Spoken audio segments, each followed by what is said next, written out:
And I feel like I've done some more reading on it, and I feel like I have good answers to it now. I feel like my answers before were perfectly fine, but people just don't understand them. So now I think I just need to like hit them with like real concrete examples of their logic failing. Like hit them with like paradoxes, things that they can't solve with their traditional logic that we need to rely on like other different forms of logic in order to solve in the first place. But as you're rolling on in here, make sure you're double tapping on that screen. Let's get to like 5K likes. Oop, Everyone, I really want to just say you wait, are. I'm sorry. Wait. Before you start, are you a Christian or are you a theist? I'm a Buddhist, but can I just have a second to actually talk? Because Dean, they all cut off, and I just want to say you're all brilliant at what you do, and I just want to say. Well, I really appreciate that. That's very kind of you. But unfortunately, I'm sorry. I am only looking for debates. But thanks for coming on up. Hey, how's it going? Hi, good morning. Hey, how old are you? I'm 24. And do you think God is real? So I wanted to give you a perspective. I was like born into a Southern Baptist church, and I grew up in that church. And I went to law school, and that kind of like completely changed my mind over everything, like completely. And I guess what I've learned is that like, you can't necessarily disprove or prove God. Like the claim that God isn't real is the same as the claim of God being real in someone's own perspective. I mean, I don't think that's true. I think that you can, if you said that your God was like all green and also all blue. Well, I never said I believe in God. Yeah, no. But I'm just saying, like in a general sense, like if there's a contradiction in someone's God, then I think you can in fact disprove that God. So I'm not saying that it's like impossible for any God to possibly exist, but I would say that like the Christian God, for example, cannot exist. That there is a like P and not P contradiction in Right. the properties of the Christian God. Right. So are you in reference to like a biblical descriptive God? Yeah, Are you talking probably. about? Okay. I think all other gods. Whenever I'm like arguing at someone's like personal conception of God, like a God that they made up themselves, I think it's like a deeply boring conversation. Like I really don't care. Yeah, no, I kind of like, for me, God is like the force that keeps us, expanding in the universe, that like keeps us together. Yeah. But Well, I appreciate you coming up, but I'm probably gonna yeah, look thank for you. a debate with someone who believes in like more of like a theistic conception of, or like an Abrahamic conception of God. Hey, how's it going? What's up, bro? Hey, do you think God is real? Yes, And how old are 100%. you? But I'm 28, but I don't think God, I mean, Jesus is God. I don't think man is God. Which what religion are you? A Muslim, alhamdulillah. Okay. So for Yeah, Muslims, I'd like to run the problem of evil. I think that that's like a more interesting conversation. So, do you think that your prophet did anything like majorly immoral? what you mean? Do you think He that Muhammad perfect did anything like man. majorly immoral? Say, peace be upon him. Oh, I'm sorry. Do you think Muhammad, peace be upon him, did anything majorly immoral? No. Okay. So, do you think it's immoral to have sex with a 9-year-old? What do you mean? Sex with a 9-year-old? Where's Yeah. your So, do proof? you know Where's your Aisha? proof? Yeah, I know Aisha. Yeah. Where's your So, proof? what age Did you live was in that time? Aisha when Muhammad, peace be upon him, had Did sex you with live her? in that time? Yeah. But Did just you like live? what age was Aisha? But did you live in that time? I didn't live in that time. Do you think that there was ever a time where it Okay, was but acceptable to have sex with 9-year-olds? okay, but what's your whole point? Wait, that's a yes or no You went question. Do you took it think that there was ever a you time where asked it's me. acceptable to This have guy sex with asked me about 9-year-olds? God, and then he went to straight to my prophet. Yeah. Yeah, exactly. Because I mean We your don't book worship my also prophet, brother. your book also We don't permits. we don't worship my prophet. We No, that's worship that's God. totally fine, but your book like pretty clearly permits this kind of behavior. No, it doesn't. Yes, it does. It's in No, it doesn't. the I can pull it up if you want. Pull the Quran.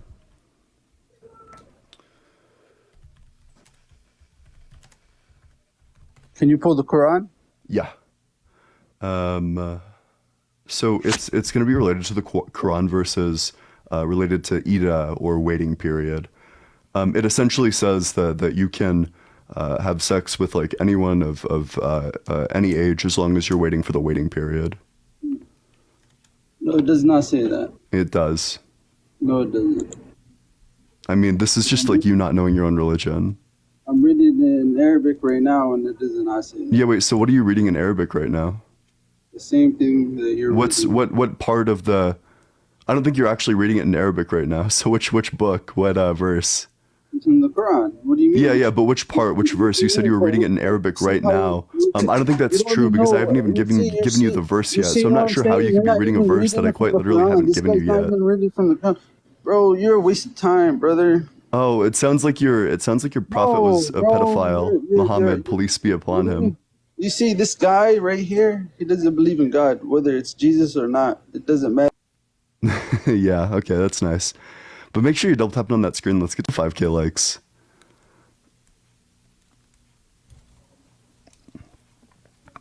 Hey, how's it going? Okay. Also, you should consider following if you're enjoying the debates so you never miss one in the future. Hey, I'm back. Hey, what's up? How you doing? Hey, you remember me from yesterday? No, I don't, but how old are you? 25. How old are you? 25. Okay. Can you get closer to your microphone? Sure. And which God specifically do you believe in? Christian. So do you have an argument for the existence of your God? Yes, sir. All right, So what's your argument for God? all right. I think I told you this yesterday, but I'm gonna make myself a little clearer. It's I have a Bible verse that you asked me yesterday, and I couldn't give it to you, but I have it right now. So you want me to So read wait, it what verse did I ask you for? for the mark of the beast? Oh, yeah, wait, well, this is just like nonsense rambling. Yeah, Yeah. so, but what's the verse? All right. Revelation 13:16, and he caused all both small and great, rich and poor, free and bond, to receive a mark in their right hand or in their foreheads, and that no man may buy or sell, save he had the mark or the name of the beast, and the number of his name. And what do I mean by God's it's real? There's companies right now on Instagram, and you can search them up. It's Walletmore, and it's promoting microchips that they say eventually money's gonna be gone, and then chips they're gonna come into the world. And the Bible says you're not gonna be able to buy unless you have a chip, right, or a mark, whatever you call it. Wait, I don't think that's true at all. I don't think there was ever going to come a time where you need to have the microchip or else, like, can you give me a source that says you need to have the microchip or else you can't buy or sell anything? Well, that's the thing. The Bible talks about the devil. He's gonna rise, like Also, eventually- wait, this sounds like very strictly metaphorical. Like, I think it would be crazy to interpret this as literal. I mean, all of this just sounds like nonsense. Well, you got companies, like they say that money's gonna, eventually 20 years or 30 years from now, money's gonna be gone, right? So you think about it. Yeah, but we probably have like credit cards and debit cards. Yeah, but eventually, they're saying that the microchip is gonna be the new. Wait, yeah. money. So who is saying that? The companies. You got Which companies are saying that there's going? Can you give me a source that says that the companies are saying Go to this? Instagram and search Walletmore. Walletmore.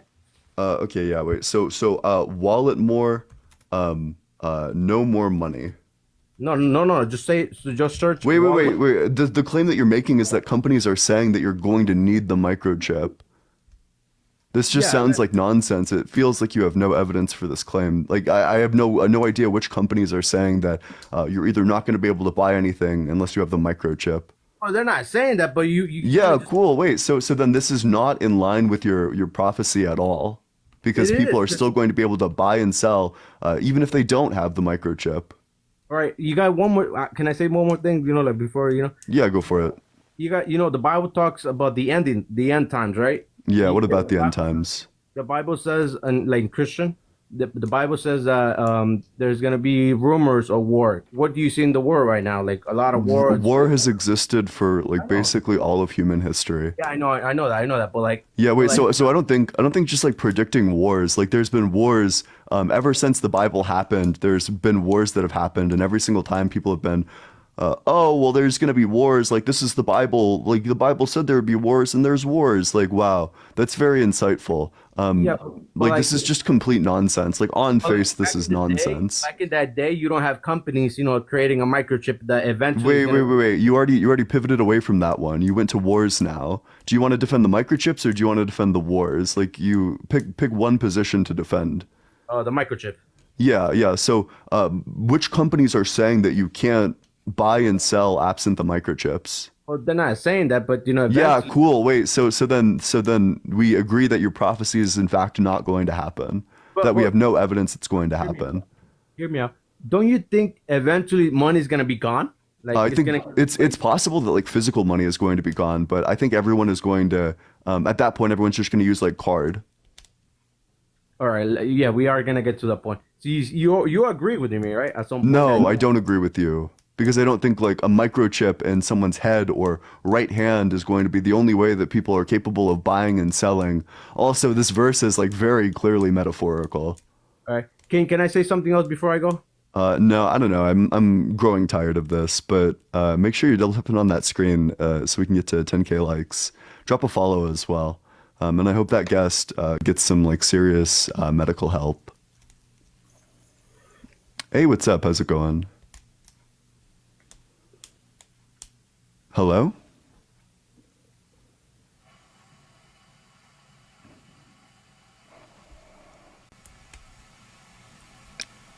Hey, what's up? How's it going?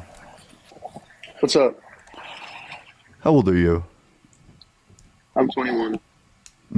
And do you think God is real?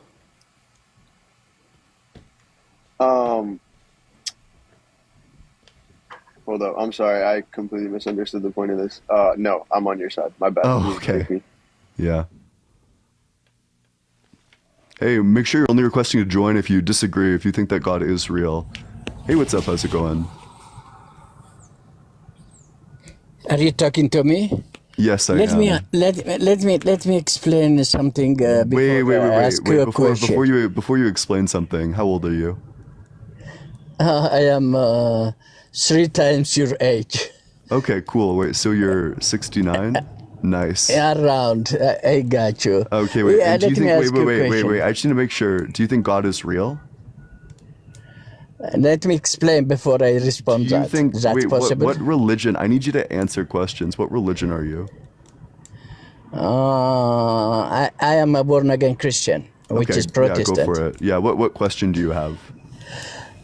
Before my question is, do you know that this world is like egg standing on air?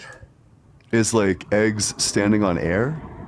This whole world like egg standing on the air. Do you believe that scientifically? Like who's standing on air? No, I don't think outer space This is air. world. I don't think outer space is air. Build in what matter is this world? Do you Yeah, think? so I don't think outer space is air. Okay, this is one of the moon, sun. Is Earth is one of the planet? Yes. Yeah, this is a planet. But so first of all, the sun isn't a planet, and the moon is also not a planet. But yes, the Earth is a planet. But Earth is one of the planet. You believe that? Yes. Yes, the Earth is a planet. Correct. Yeah. How it stand on air without holding it does not something? stand on air. How did it exist? It does not stand on air. That's not Can true. you explain? Can you explain what it stand in for? What for? Wait, so it doesn't need to stand on anything because there's no gravitational force pulling it downwards. Let me tell you one thing. Wait, are you Believe- trolling? Wait. Can I? What are the first 3 books of the Bible? I just want to make sure you're not trolling. No. Let me just. This is my. I just need to verify that you're because I think you're trolling. So can you just tell me what the first 3 books of the Bible are? The first chapter of the Bible, you said? Your first 3 books. 3 books? Yeah. Can you tell me what the first book of the Bible is? Genesis? Yeah. What's the second book?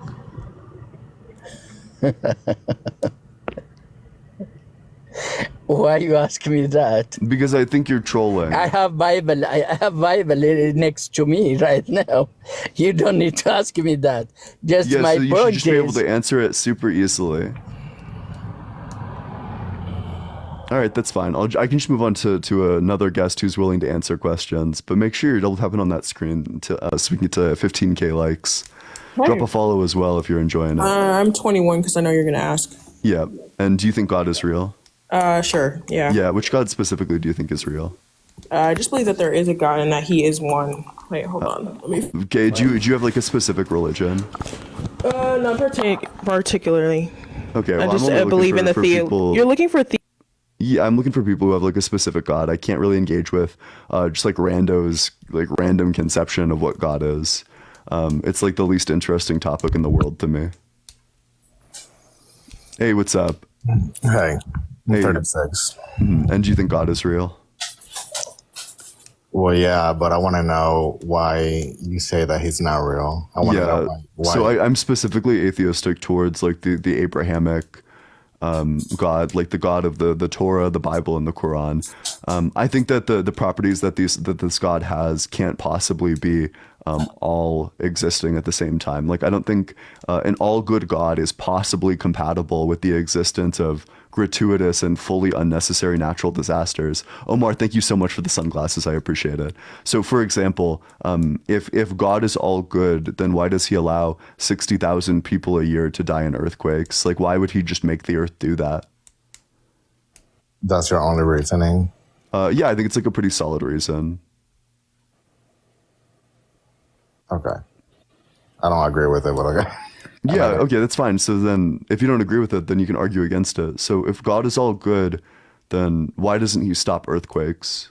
I mean, that's just part of life. That's just part of living. It doesn't mean that God is not real. So but like who set the earth up to do that?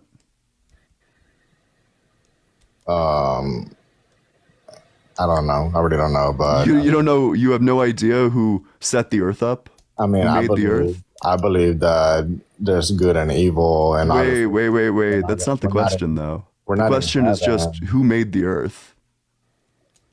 obviously God made the earth. So when God made the earth, did he know that it was going to have earthquakes? Probably, yeah. And do you agree that earthquakes are bad?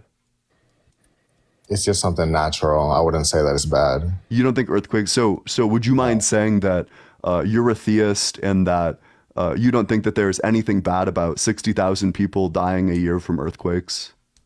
Could you say that exact sentence? No, but you can't blame God for... Well, wait. But could you, if you don't think earthquakes are bad, could you just say that you don't think the 60,000 people a year dying in earthquakes is a bad thing?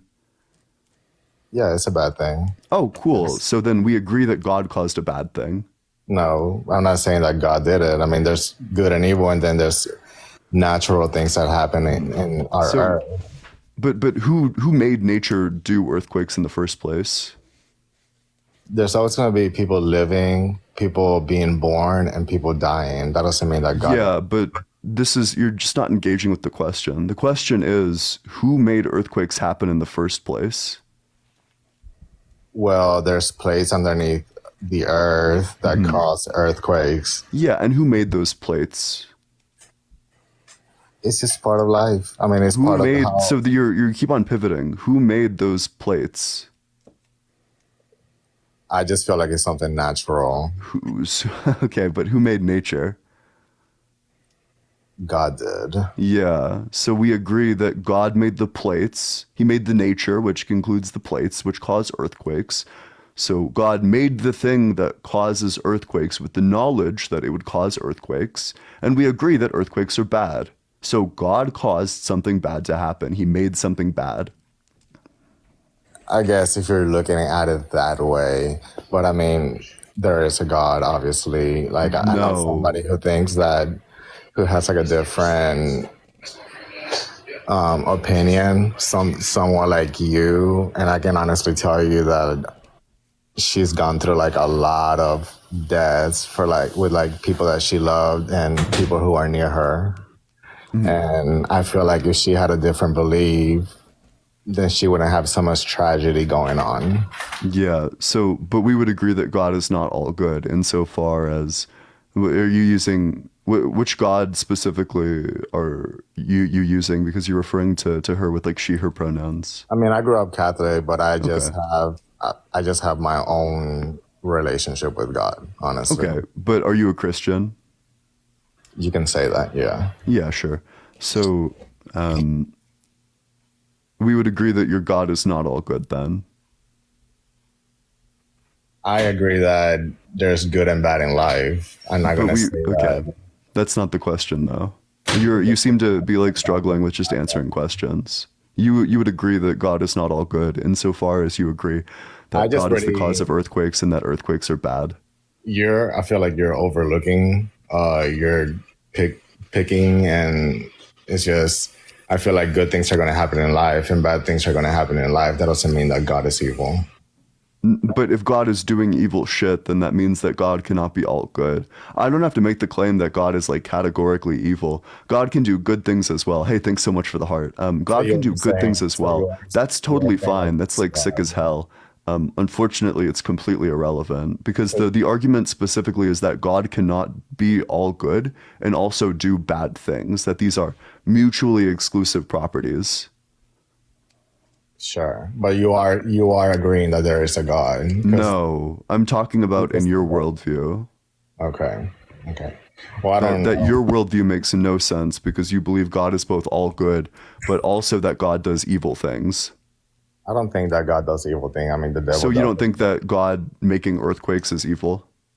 I mean, the earth has to work a certain way for it to stay, for it not to blow up and shit like that, I guess. So could God have made the earth in such a way that it didn't need earthquakes? I don't know. You don't know? So there's like one of two options. So either, yes, God could have made the earth in such a way that it didn't have earthquakes, in which case we would conclude that God is evil for allowing this gratuitous and unnecessary suffering, or God could not create the earth in any way that didn't have earthquakes with it, in which case we would conclude that God is not all-powerful. So which answer do you want to go with? I just want to go with God is real. I just want to go. So that's not an answer. So I can give you the dichotomy again. So either the answer is yes, God could make a world without earthquakes, in which case we would conclude that God is evil for making a world with earthquakes, or God could not make a world without earthquakes, in which case we would conclude that God is not all powerful. So again, which of those two options do you want to go with?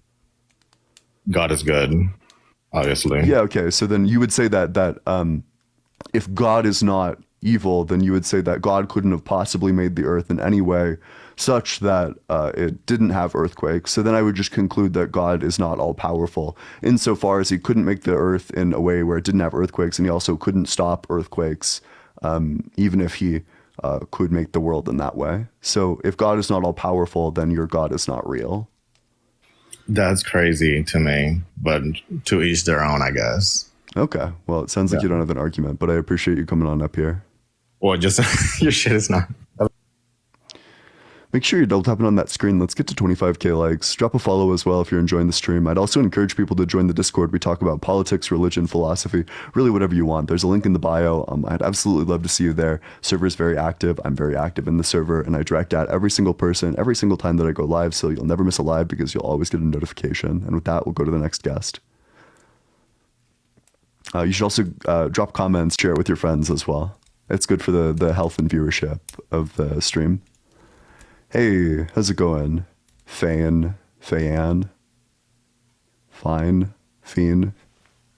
that's fine. I'll move on to the next one.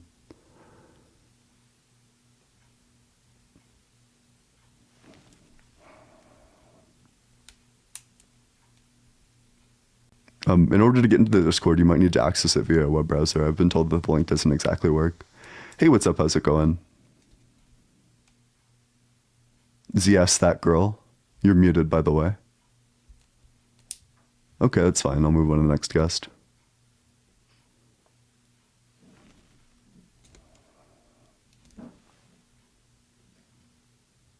Damn, I don't know. TikTok guests have been wilding recently. They've none of them have been joining. Hey, what's up? How's it going? Good. Oh, you're like 3 years old. You should go back to playing like Club Penguin. You got to be 18 or older in order to join. If you don't sound 18 or older, you shouldn't even try to join. I'm just gonna have to drop you immediately as soon as I hear your voice.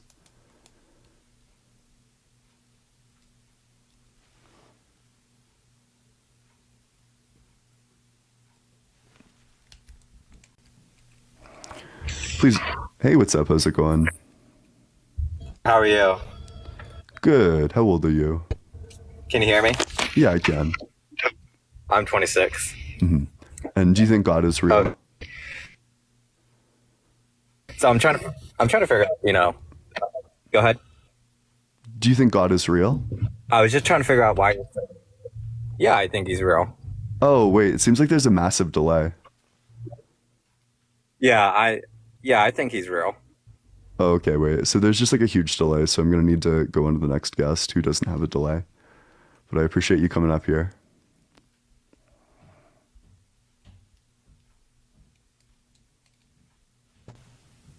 Hey, what's up? How's it going?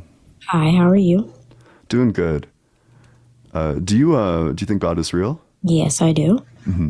And which God specifically do you think is real? The one who made the heavens and the earth. And how old are you? 18. So which God made the heavens and the earth? Are you talking about the Torah, the Quran, the Bible? I only believe in one God, sorry. Yeah, what religion are you? Christian. Okay. And do you have an argument for the existence? Well, actually, yeah, no, the comments are making some fire points. There's no way you're of age. Nah, W. Also, Blitz, you're welcome to request to join if you want. I always love to go live with you. Hey, what's up? Hey, how old are you? 17. Oh, you got to be 18 or older. Sorry, TikTok rules. Otherwise, the live gets taken down, which is unfortunate. But hey, what's up? How's it going? Hi. How old are you? I'm 6. Yeah, sounds like it.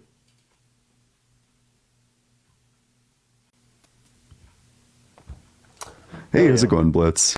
Going all right. You sound like you just got up. Yeah, voice all raspy. Yeah, low key. I don't know. It's more endearing. Yep. Hey, what's up, Bemer? Hello. How old are you? 20. And do you think God is real? Yes, sir. Which God specifically do you think is real? Yahweh. So, do you have an argument for the existence of your God? Well, what's your argument? So I think that the Yahweh specifically doesn't exist because I think that the properties assigned to him are completely incompatible with the universe as it currently exists. So I think that it's not possible that God is like all good, all powerful, all loving, and also we have gratuitous suffering, completely unnecessary suffering that takes like tons of lives, that comes from nature, and also ruins people's life if it doesn't take their lives. So for example, like earthquakes. I don't think an all good, all powerful God is like possibly compatible with the existence of earthquakes or tsunamis or hurricanes or anything like that. Well, he's not, because the devil has domain over the earth. See, if the devil has domain over the earth and tragedies happen, then God ain't really at the point of the finger. So why would God do this? If why would he allow God the devil to have this kind of down power? because he was too jealous of himself. He did what? I said God sent Lucifer down because he was too jealous of himself to earth. So yeah, but Lucifer why would had domain over the whole earth? Why would God give him this kind of power though? Because when he sent him down to hell because he thought he was too selfish, because he thought everybody should worship him instead of God, he gave him the domain of the earth because he's a sinner. And everybody who falls into the domain of the earth is a sinner. And wait, No, so how don't would get me it make wrong. any sense to send it down? It seems like God's like rooting on our downfall if he wants us to be tempted. But additionally, the idea that God doesn't create like earthquakes or hurricanes or tsunamis is just not true. It says in Isaiah 45, I believe, that God creates calamities. Right. Yes, so But then God the creates devil has these domain natural over the earth. disasters.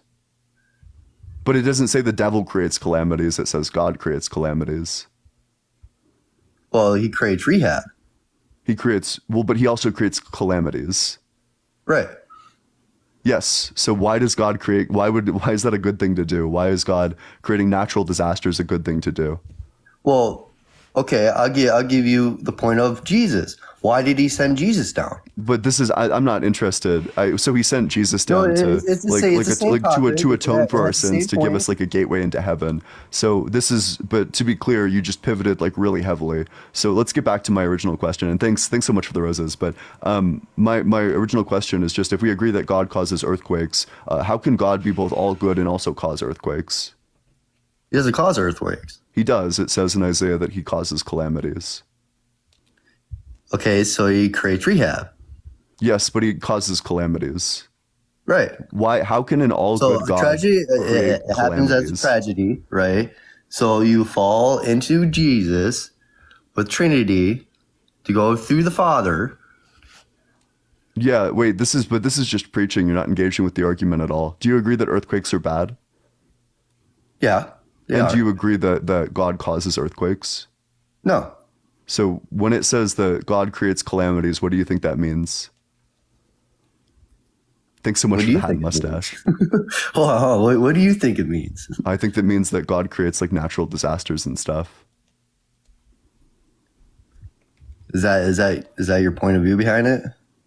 Yeah. I mean, the other translation for calamities in this instance is that God creates evil. So if you want to defend the view that God creates evil, you're more than welcome to do so. Well, sometimes he is mad and sometimes he is really grateful. Okay, but do you think that God creates evil sometimes? Yeah. Okay, so how can an all good God, an omnibenevolent God, create evil? For life purposes. Say like with racism, how racism was created in Jerusalem, how he separated the people and then make them different colors and everything. So why would God create? So you're saying God created racism? Yeah, he did. Okay.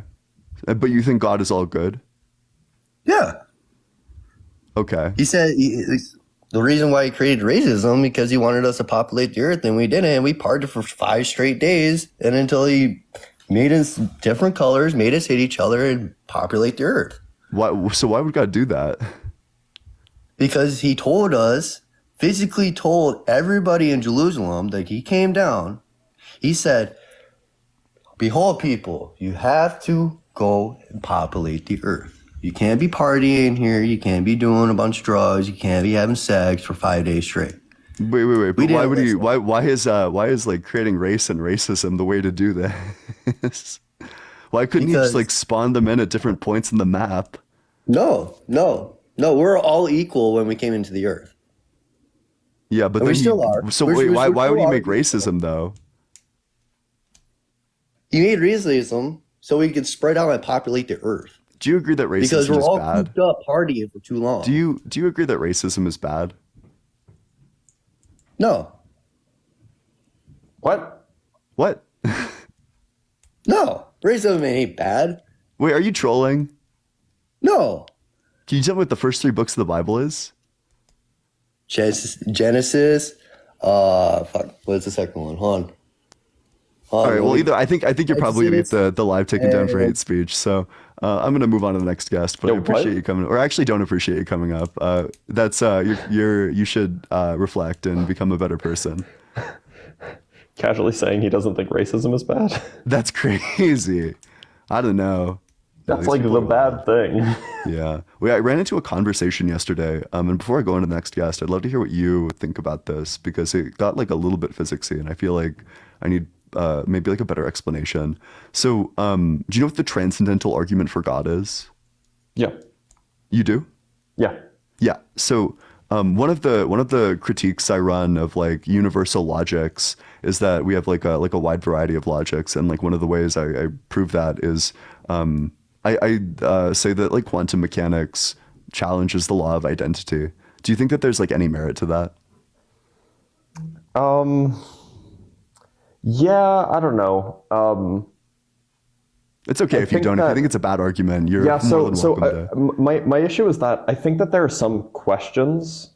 So when you say, so maybe I'm just not picking up what you're implying by that. Are you implying that like things don't have like a well-defined position, or like what do you mean? Yeah, just that it's that I think the description is that let me read like the Wikipedia description. So These logics are motivated by the consideration that in quantum mechanics, elementary particles may be indistinguishable, even in principle, on the basis of any measurement. Yeah, so I think that that's probably... So in some sense, you could say, like, yeah, like identity is not super well defined on a quantum scale, but really I think what ends up happening is that people try to ask questions that don't have well defined answers that they would expect to have well defined answers if things behaved classically. Like you can ask questions about people often say that, like, you know, non-contradiction is violated in quantum mechanics. But that's not quite true. It's just the question, you know, what is the spin of this particle or whatever? It's just not a well-defined question. And so similarly, asking, is this particle different from that? Or I don't know what the equivalent question would be, but something along the lines of, you know, what is the identity or of this particular thing? It's just not super well defined. I don't know, like, in some sense... Do you think the correct position, or like the more accurate position, would be like agnosticism? Towards like logical laws? Yeah, or like in regards to this, like quantum physics, that the conclusion of saying like we don't know if these are well defined would be that like we don't know if the law of identity is true. So keep in mind that at least quantum mechanics, quantum field theory is a much more difficult question. But at least in quantum mechanics, it's a well-founded mathematical theory, which means it's based on, like, it is entirely consistent with the three laws of classical logic, because it's foundationally built on, you know, linear algebra and sets and calculus and things like that. So there is no contradiction between the three laws of classical logic interpreted sufficiently correct, or interpreted in the correct way. But your intuitive understanding of what these three laws might imply about quantum objects may very well appear contradictory. Gotcha. Okay, sure. So you don't think that there's actually any contradiction in like believing both in quantum mechanics and also the three classical laws of logic? No, I don't think so. I mean, it's entirely formulated mathematically, and the mathematics it's not like some weird like quasi fuzzy logic mathematics. It's like normal everyday mathematics, which relies on, you know, things like identity and things like, you know, equality and transitivity and things like that. Okay, yeah, that's good. I'll probably strike the argument from my repertoire then, but I appreciate it. Of course. Hey, make sure. Oh wait, what were you gonna say? Oh no, I just said of course. Yeah, okay. Yep. Hey, make sure you're double tapping on that screen. Let's get to 50K likes. Make sure you're dropping a follow as well. Follow Blitz too. Blitz is great. And with that, we'll go to the next guest.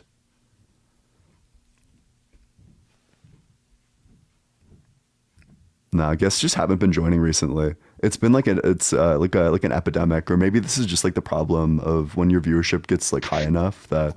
Hello. Yes. Poor you with large viewership. Yeah. Oh, yeah. Woe is me. Oh, God. Suffering from success. Yeah.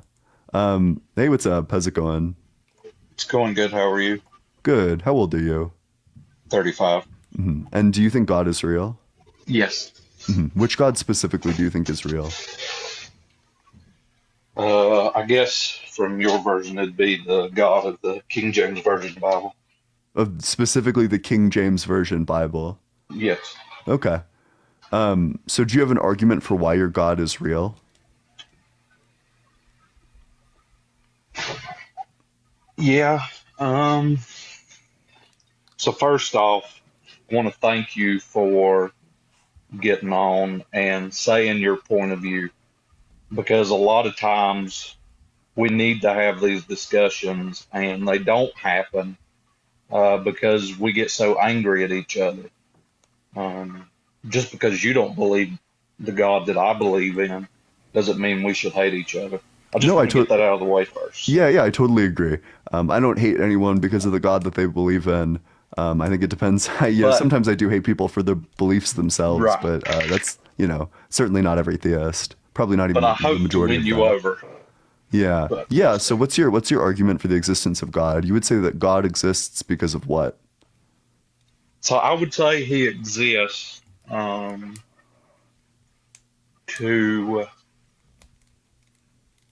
in the end, give us eternal life.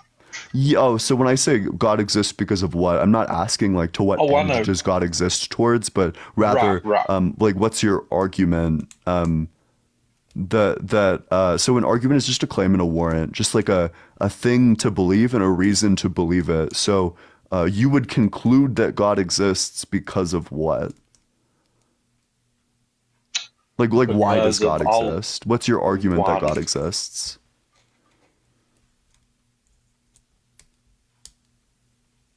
So the only way that I can answer that is from my point of view and my worldly view. Yeah, as long as it's not personal experience. Yeah. So from my view, he exists because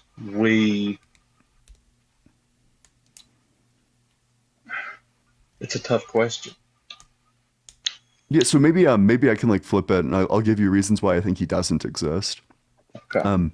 So I think that there's, as I was telling the last guest, and this is like just a really, in my mind, I've ran this argument for a little while. I think it's just a really solid argument. I don't think God is compatible with the existence of gratuitous natural evils. God can't be all good and all powerful. And also we have tsunamis, hurricanes, and earthquakes that take the lives of so many people every single year. I think 60,000 people are unalived by earthquakes alone every year. So how can God be all good but also allow earthquakes? Okay. I see.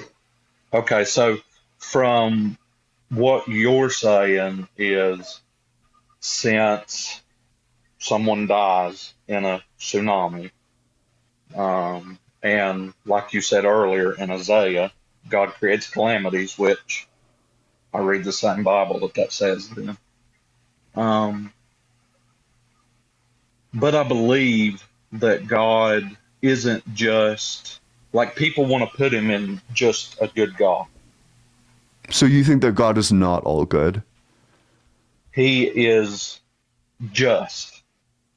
So I'm what's not the going to difference say all between good. what's I'm the gonna difference say between just and good? Because to me, those words, I mean, I would say that those words are synonymous, if not exactly the same. Well, no, because what to you you're just could look different from mine. So that's fine. So- But why is it just to take the lives of people with earthquakes? I'm not saying it's just to take the lives of people, but I believe that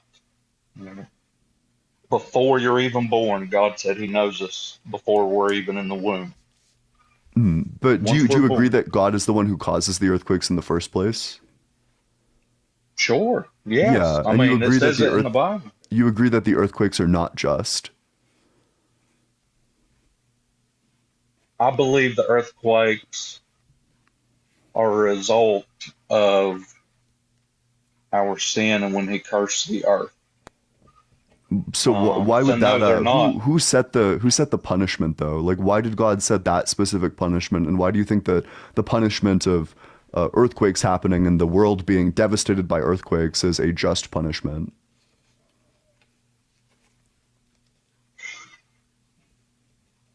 That is a question that a lot of people are not going to be able to answer, because to be able to answer that question is to know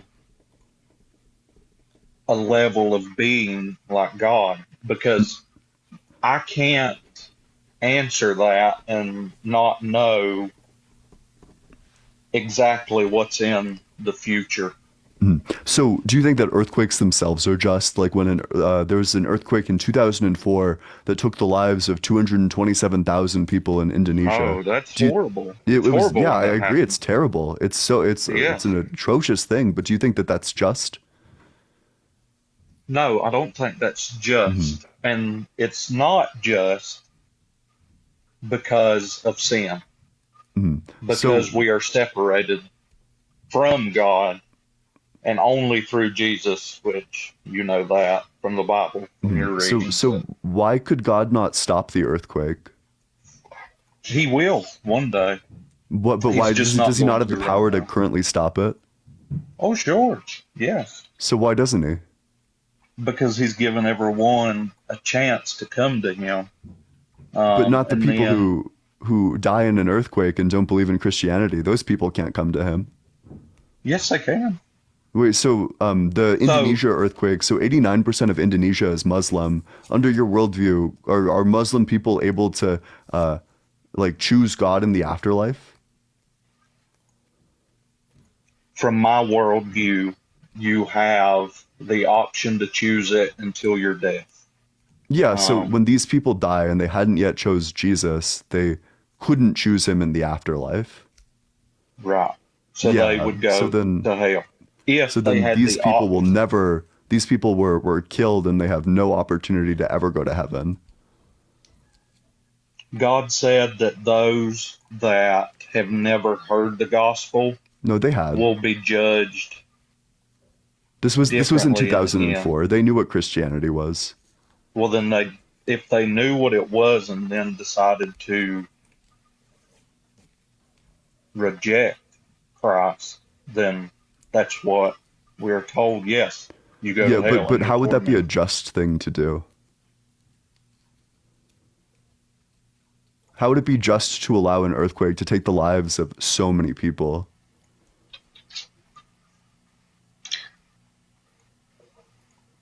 It is not just for the earthquake, but Mhm. it is just the punishment that he has put on the earth and the curse that he put on the earth because of Adam and Eve, of course. So you would say that the earthquake itself is not just, but the curse is just, and you would also say that the earthquake itself was a result of the curse. The unjust earthquake was a result of the just curse. Is that correct?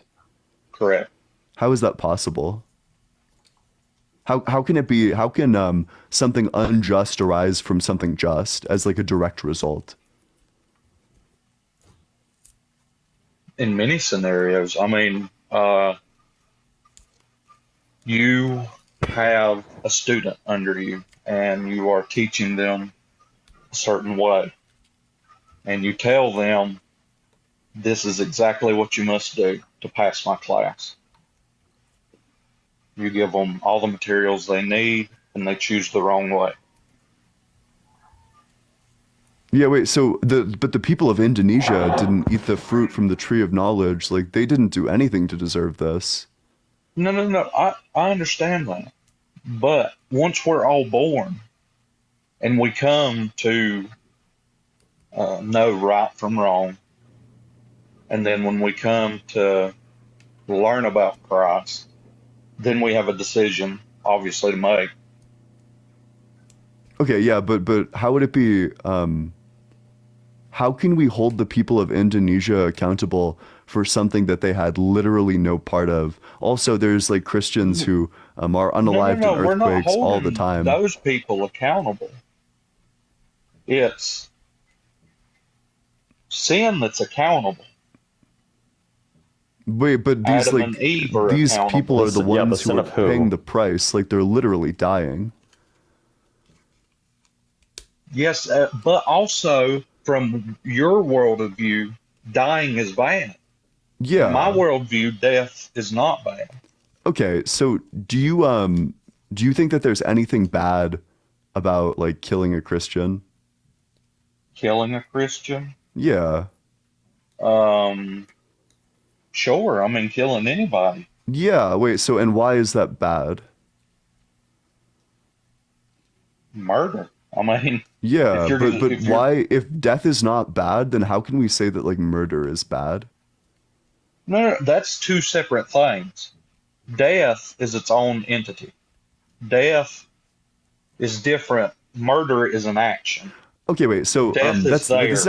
is actually totally fine. So if death is not bad, would you say that the 200 like when 227,000 people are unalived in a tsunami and earthquake that that's also not bad? Like could you give me a reason why all of those people dying is bad?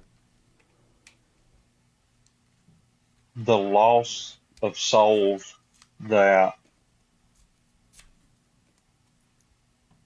happen, then of course that's bad. And But the souls aren't lost under your view, right? Yeah. well, just go to not heaven. all of them. You don't know that though, because just like in God's word, He says, "I have people that you are unaware of everywhere." So you're assuming that every one of those people were lost. But if 100,000 or even say 10,000 of them were saved, yes, there's 10,000 that went to heaven, and the rest, yes, went to hell, unfortunately. And that breaks my heart, and that's why I want to spread the message, the gospel. And do you think it's like a good thing when that so many of them went to hell? Because No. I believe only 11% of Indonesia is Christian, so that would put the number who went to heaven under your worldview at approximately like 20, right around like 23%, or no, not 20, 23,000. Whereas the rest of them, the other like 200, just went straight to hell. The ones that wasn't at the age of accountability, they would have went to heaven. Of course, children that don't know right from wrong. Yeah, but like a 14-year-old who is Muslim, who's like raised Muslim and caught in the earthquake and died. This person went to hell, correct? From my worldview, yes. Yeah, and do you think that it's just for a 14-year-old to be struck down by an act of God and then go to hell?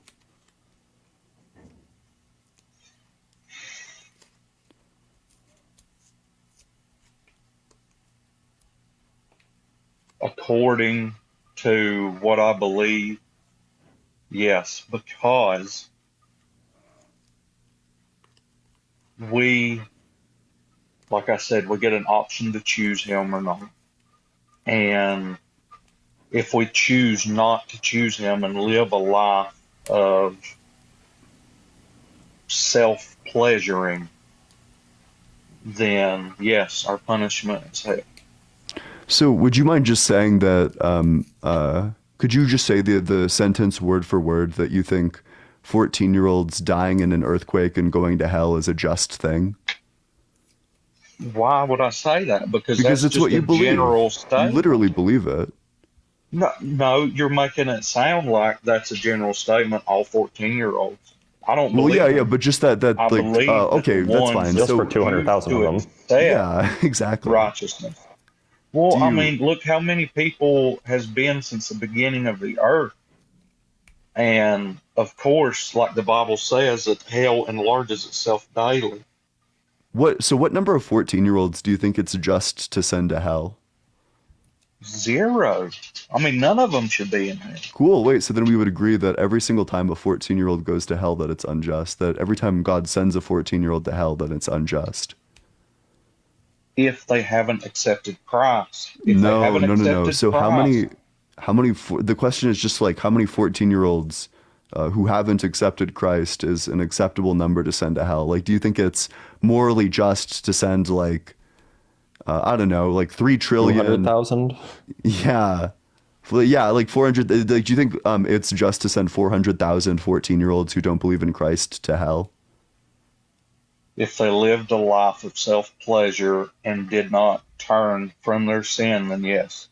Yeah, well, so what if they didn't live a life of self-pleasure, but like they were brought up in like Islam, where they also restrict the pleasurable activities that they're able to partake in, but specifically they don't accept Jesus as their Lord and Savior. So, like how many Muslim 14-year-olds do you think it's acceptable to send to hell?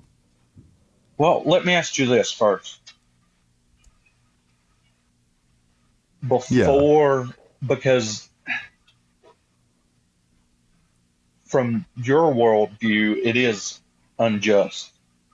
Of course. To send anybody there. Yeah, of course. Okay, so what would be, what is your worldview of, is there an afterlife? Do you believe in an afterlife? Do you think we're just done? I have no reason to believe in an afterlife. I'm agnostic to the question because we truly don't know what happens. If I had to place bets, I'd say that it's probably just an eternal nothingness, that we just lose the ability to experience, and that's that. Okay. So could I tell you something that happened to me while I was searching? Well, I'm not interested in personal experience, and I also do need you to answer my question. So how many 14-year-old, like Muslim 14-year-olds do you think is acceptable to, like, is an acceptable number to send to hell? Zero as long as they accept Christ. No, but they're Muslim. It doesn't matter if they're Muslim or not. I mean, Muslim is just a general term. Yeah. So does a Muslim accept Christ? Yes, I've seen plenty of Muslims accept Christ. Like people who Sounds don't like they're convert, like Christians. not ex-Muslims, like Muslims. The Muslims that choose to believe that Christ was just a prophet, and not the Son of God, which the Torah says he's the Son of God. But The Torah does It not say doesn't. that, because the Torah doesn't say anything about Christ. yes, it does. The Torah What does verse? say about. What verse?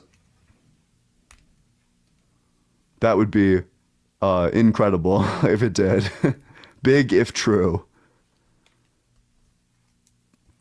While we wait for that, Blitz, are you still on your honor run for? I literally lost it this morning. I just started another. Oh no! What 9 fight hours was it in. I was on still in Act 1, but I was basically done with the Underdark. Oh no, dude! Was it Yeah. in like the smelter? Or like No, it was I was fighting the Spectator with the petrified drow. And I kind of got I mean, I screwed up. Like, I ended up letting all of the drow get woken up by the Spectator, and then they all have arrows and then just fucking mowed me down. And Oh, then that's unfortunate. I managed to escape with one person. I came back to try to use Revivify, and then after I cast Revivify, my invisibility broke, and then everybody died. Oh no. That's like so so- the unfortunate. Well, Yep. hopefully next run you'll get even farther. Is that the farthest you've gotten? No, the time before that I got to the Grimforge, but Okay. I was trying out something new, so this time I'm just gonna cheese it the whole way. We'll see. Yeah, Should the go better. Forge sounds like hellish. I don't know. Oh yeah. Yeah. But hey, while we're waiting for the guest, make sure you're double tapping on that screen. Let's get to 60K likes. If you're interested in politics, philosophy, or religion, you should definitely join the community. There's a link to the Discord in the bio.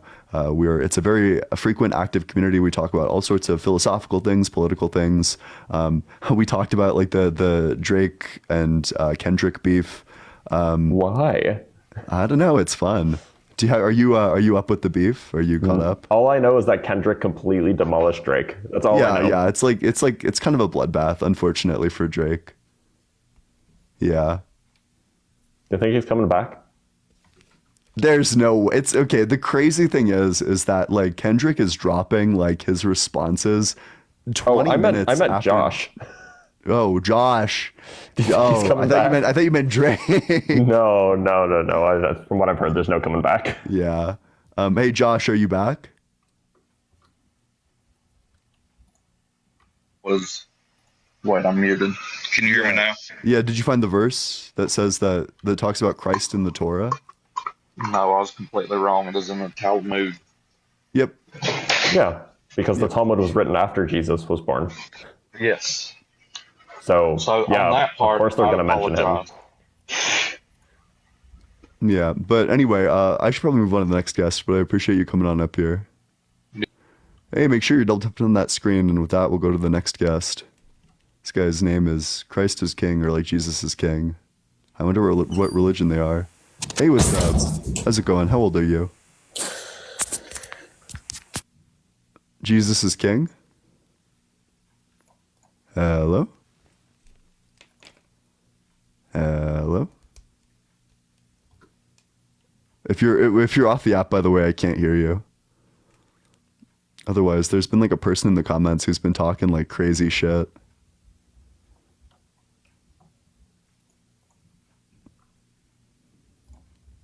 But alas, they're not requesting you to join. That's too bad. I always think it's like so funny when the commenter's like, "I'd wax you in a debate. I'd make you cry in a debate." And then they no show. Yeah. God, no. These people. I think like the Giga Chad rhetorical strategy is to just like be extremely calm, and like linear with them, and then just watch as they get like madder and madder. Oh yeah, 100%. Hey, but if the person, oh hey, wait, Hello? what's up? I was just Oh, about to I'm drop sorry. you. I'm sorry. My phone. Somebody called me on the phone. Hey, what's up? So, how old are you? 18. And do you think God is real? Yes, sir. I do. Which God specifically do you believe in? The Christian God. I'm a Christian. So, do you have an argument for the existence of your God? Yes, I do. So I'm starting with the makeup and creation of our whole universe and humans as a specific. Thanks so much for the heart. Huh? Oh no, I was talking to the gifter. Just saying thank you for the heart. Oh, okay. So, do you believe the Big Bang happened out of nothing? Out of nothing, no. But the Big Bang definitely happened. Okay, so what do you think caused the Big Bang? So there's like two. There's just like numerous theories. Like two, for example, the Big Bang could have came from the singularity. We know that the universe used to be in a hot, dense state because of the cosmic microwave background radiation. But specifically, I think that it either could have come from the singularity, or maybe it could have like our universe is just like cyclic, and we go through cycles of like big bounces, big crunches, etc. As the universe like expands and then compresses and expands again.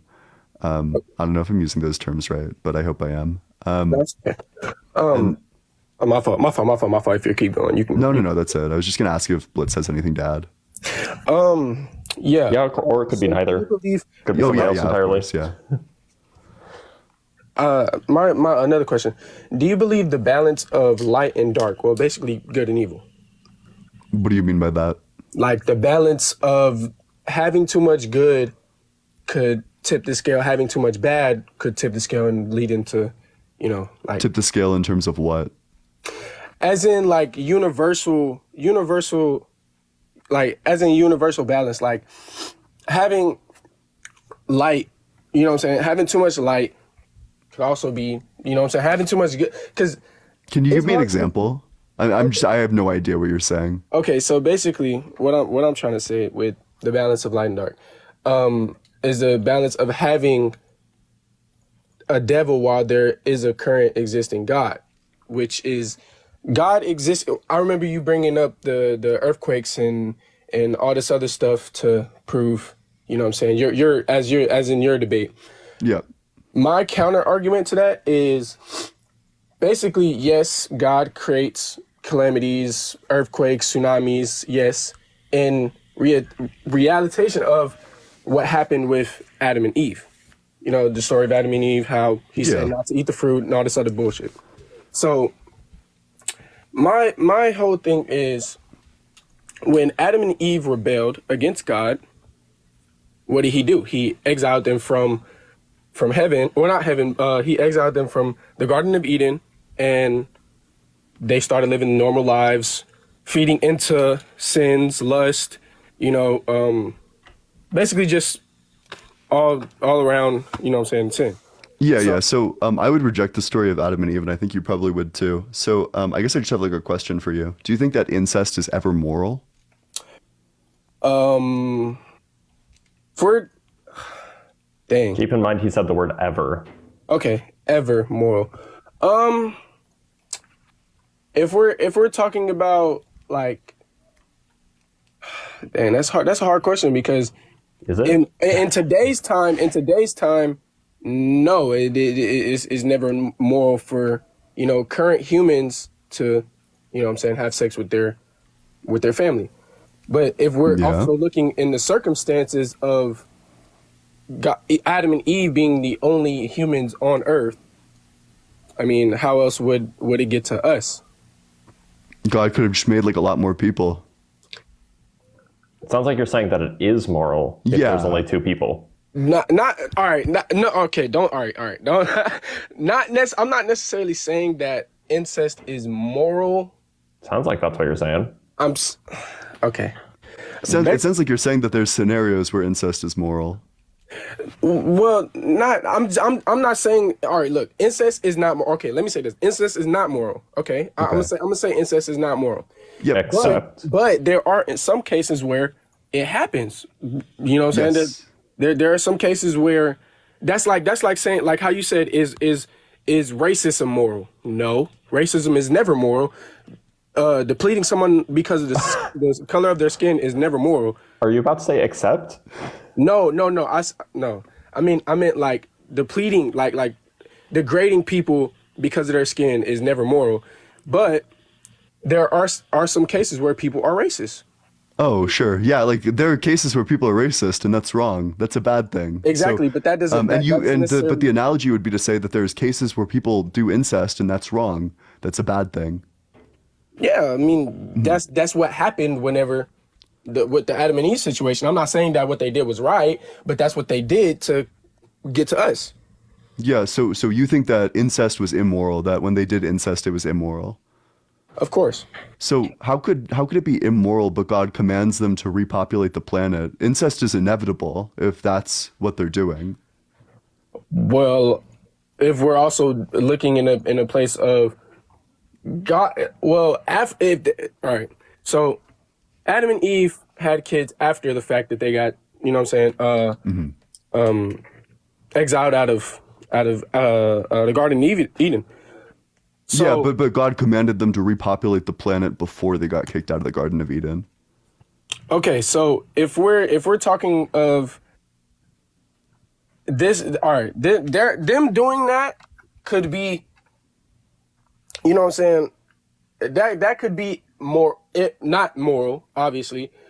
That being said, God commanding them to populate the earth could also be, you know what I'm saying, they have kids, their kids have kids, you know what I'm saying, it goes on, so forth, so forth, so forth. Yeah, but so who did their kids have kids with? Their brothers and sisters. So incest. Yeah. So in order for them to repopulate the earth, in order for them to do what God commanded them to do, they had to do something that was immoral. Okay, so like you had said, incest could be inevitable. That doesn't mean that it's not moral. Yeah, wait. It not moral. So you're saying that in this instance, incest was moral? No, I'm saying all right, incest not being moral, but it being inevitable, which meaning in order for us to exist right now, we have to come from a singular point. There has to be a start. There has to be. Why not just create 1,000 people to start with? Yeah. You said why not just create a 1,000? Then no incest required, right? Yeah. I mean, that's just how God did it. I can't necessarily tell you why he didn't do it this way or that way. I'm not. It sounds God. Like he did it in a way that entailed like a pretty immoral thing, like almost inevitably. In Genesis 1:28, he says, God blessed them and said to them, "Be fruitful and increase in numbers, fill the earth and subdue it." He's saying like, go forth and have children, populate the planet, make like tons of humans. And they're like, fuck yeah, we'll do. The problem is, in order to carry out these instructions, they necessarily needed to do incest, or at least their kids necessarily needed to do incest. Okay. So how can God command people to do an immoral thing? I mean, if it's hard to really necessarily answer that question, because once again, I'm not an internal being. I don't, you know what I'm saying? Actually, but you acknowledge that there's like a contradiction. It doesn't matter if you're an eternal being. You just need to be a logical being to say that an all good being couldn't possibly command people to do an evil thing. Okay. You know what? I agree. I agree with you. I agree with you too. We can agree to, you know what I'm saying, have our little disagreements. But, so you're not agreeing. So you don't agree. No, I'm saying like have our disagreements in other places, but in that certain extent, I kind of agree with you. Okay, that's like a massive W, to be honest. No, it's good to reflect on your worldview. But I don't know. I think that's kind of like a contradiction for God in general. Just that from that we would need to conclude that God could not possibly be all good. Okay. I have another question though. Yeah, go for it. So, do you think that free will was given to us or it just happened? I don't believe in free will. I think all the arguments for like libertarian free will are complete nonsense. They're like genuinely so do you think everything is incomprehensible. just chance? Like everything just happens just because? No. So I believe that we can do what we will, but we can't will what we will. So if you desire to do something, you can do that thing. The problem is you can't choose what you desire. Like if you like desperately desire the taste of like vanilla ice cream, you can't make yourself stop having that desire, absent an even stronger desire to not want vanilla ice cream. So no matter what happens, you're always just going to do the thing that you desire, which I don't think is free will. Of course. So my argument with that is us having souls and having will not necessarily proves a creator or a higher God, but without souls, we would just be biochemical makeup. Just Yeah. That is Critique? true. Exactly. Without souls, we would just be just walking human beings, just fucking dummies. What? That's Okay. Yep. So if we're Wait, why? Why does that follow? all right. I was giving. Wait, did you say that we would be like unintelligent, or just that we would be like not necessarily walking human unintelligent, beings? but just Oh, well, that's not- just like descriptively true. We are walking human beings. Hence No, yup. Okay, I'm not meaning it in like what you're taking what I'm saying in like a literal term. Like no, I mean that as analogies. Like us not having a soul will just be biochemical makeup. Just Yep. yeah, exactly. Sounds good. You agree on that? So us having souls and having the will to do what we want points to a creator. Points to how he or she, whatever it is, how he gave us that soul, that personality to fill the void of our biochemical makeup. Yeah, so that's if I accept the existence of a soul, which I don't, and I accept the existence of like free will, which I don't. So you don't. So you don't. So you don't believe that we have souls. There's no evidence that we have souls. Okay, so all right. Can you prove that? Wait, what do you mean when you say souls? As in, well, okay. So obviously you don't believe in the spiritual realm. Yeah, I think Okay. supernatural stuff doesn't exist. Okay, so me explaining that to you would necessarily be pointless because I believe in a spiritual realm. Because what I would say wouldn't really necessarily get to you because you don't believe in it. But at the same time, what I was saying is, can you necessarily prove that we're having, like, let's say 10 years from now, can you prove that me and you are having this conversation? So in like a deductive, absolutely true, necessarily 100% true type way, like couldn't possibly be Yes, wrong it can. type way. It can be. No, I don't think any so. way. I think that there's like very few things that you can prove to be like necessarily 100% Okay. completely and entirely true. If we're taking- it's possible that 10 years from now, or it's possible that all of existence is a simulation that I started existing 5 seconds ago, and that all of my memories were just like preloaded into me. Like that's technically possible, but heuristically, That happened to me yesterday. yeah, heuristically, it is possible that heuristically, it's very possible that we can agree that we had this conversation 10 years from now. Okay, so I disagree, but I hear what you're trying to say. I don't think that we can necessarily prove anything from 10 years on now because proof would mean that you would have to see it 100% with your eyes. So in order for you to believe in God, you would have to follow the evidence that comes from, obviously passed down evidence, stuff that comes from years prior. So the evidence that I've gathered from God as a being is what I came on here and discussed with y'all today, which is the makeup of the universe, how there's no create, because a lot of people ask, if God exists, who created God? God, that's also contradicting that God is. Well, wait, but this is you're kind of a bit off on a tangent. Like you're responding to an argument that I don't think anyone's made here yet. I mean, that's what I was trying to do. I was trying to continue. Yeah, You're no, trying that's to fine. fight against But an argument that no one's making. Yeah.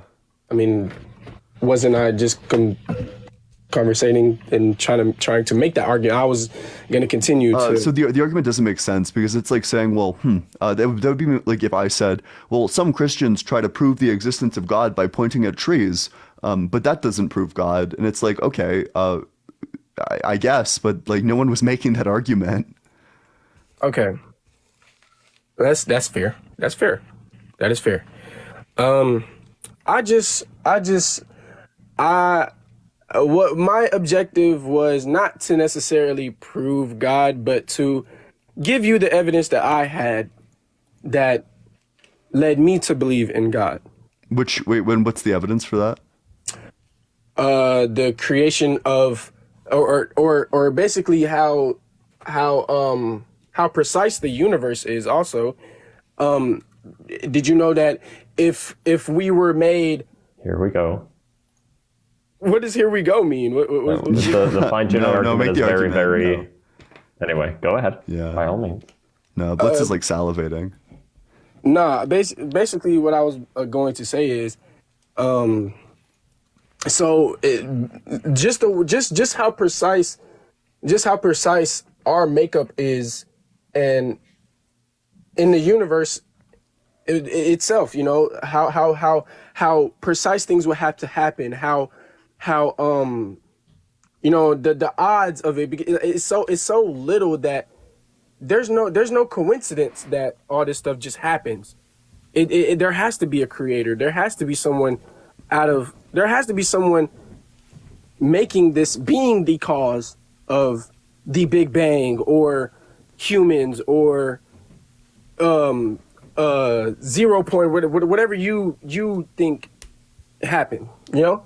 So why? That's basically Wait, why is that? Wait, why couldn't we just explain this with like natural causes?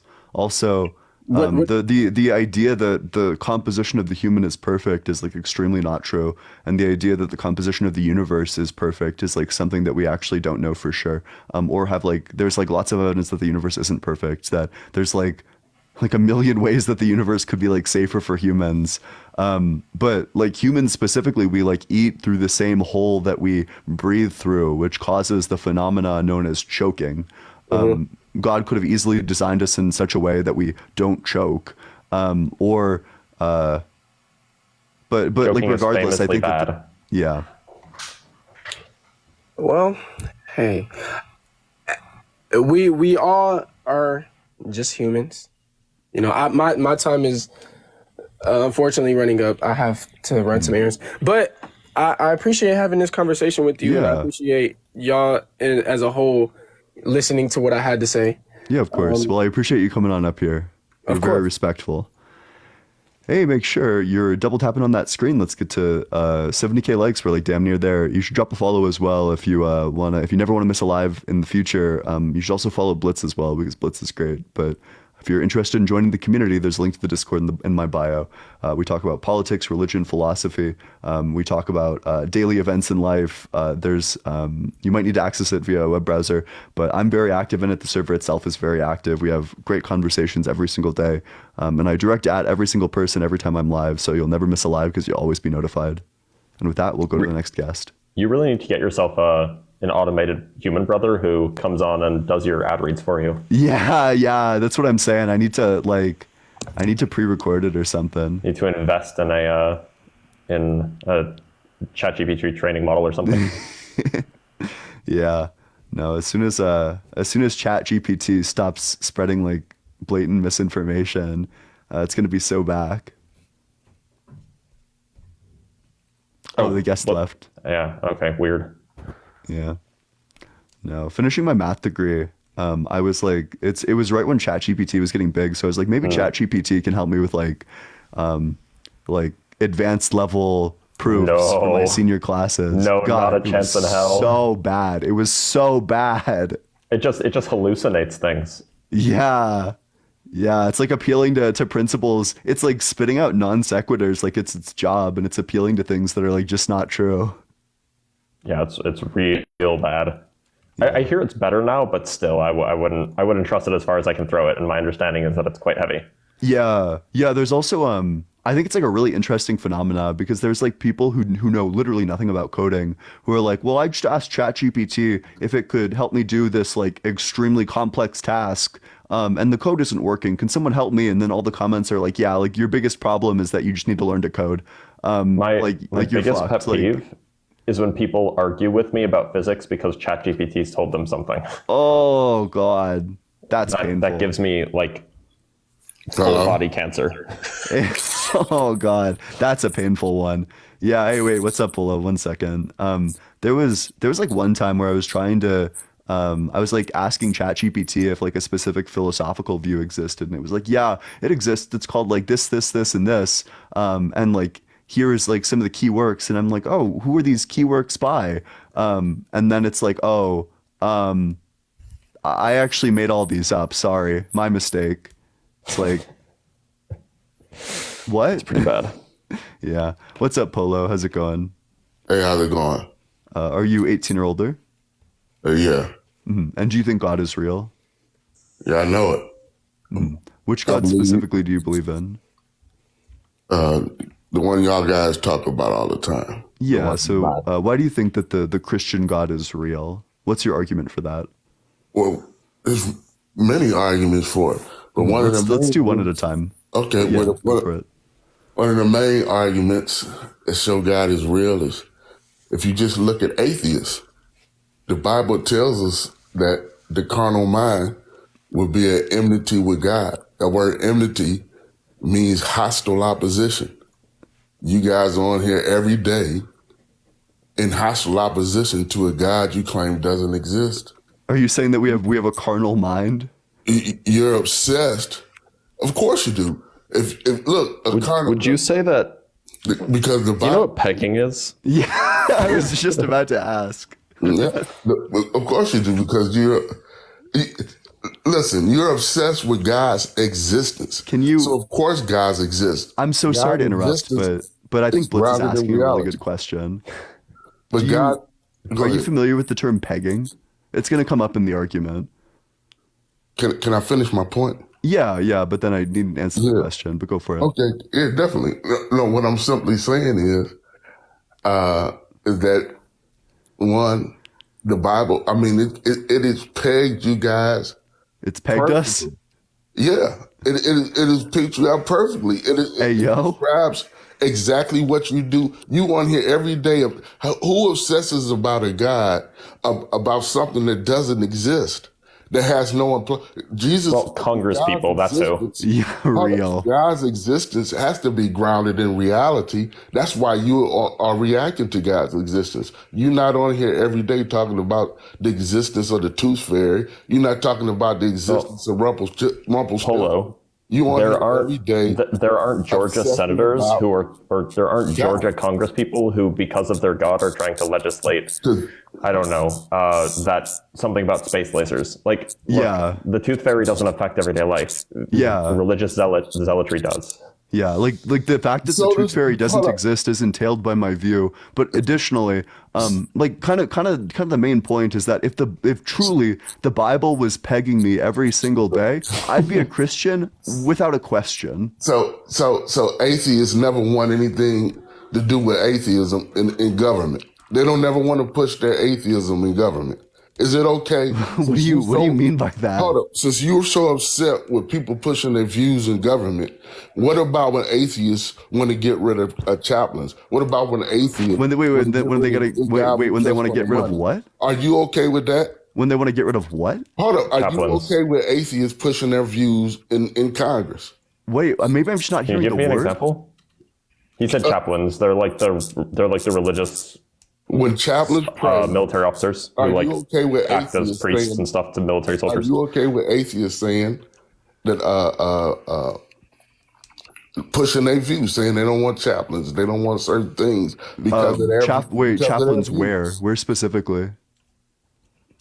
You don't know hold up. You don't know that there's chaplains in Congress? Do you ever watch C-SPAN or anything that have to do with Congress? Yeah, that's all. They also bring religious people in to like come give invocations in front of Congress and stuff. That's also a thing.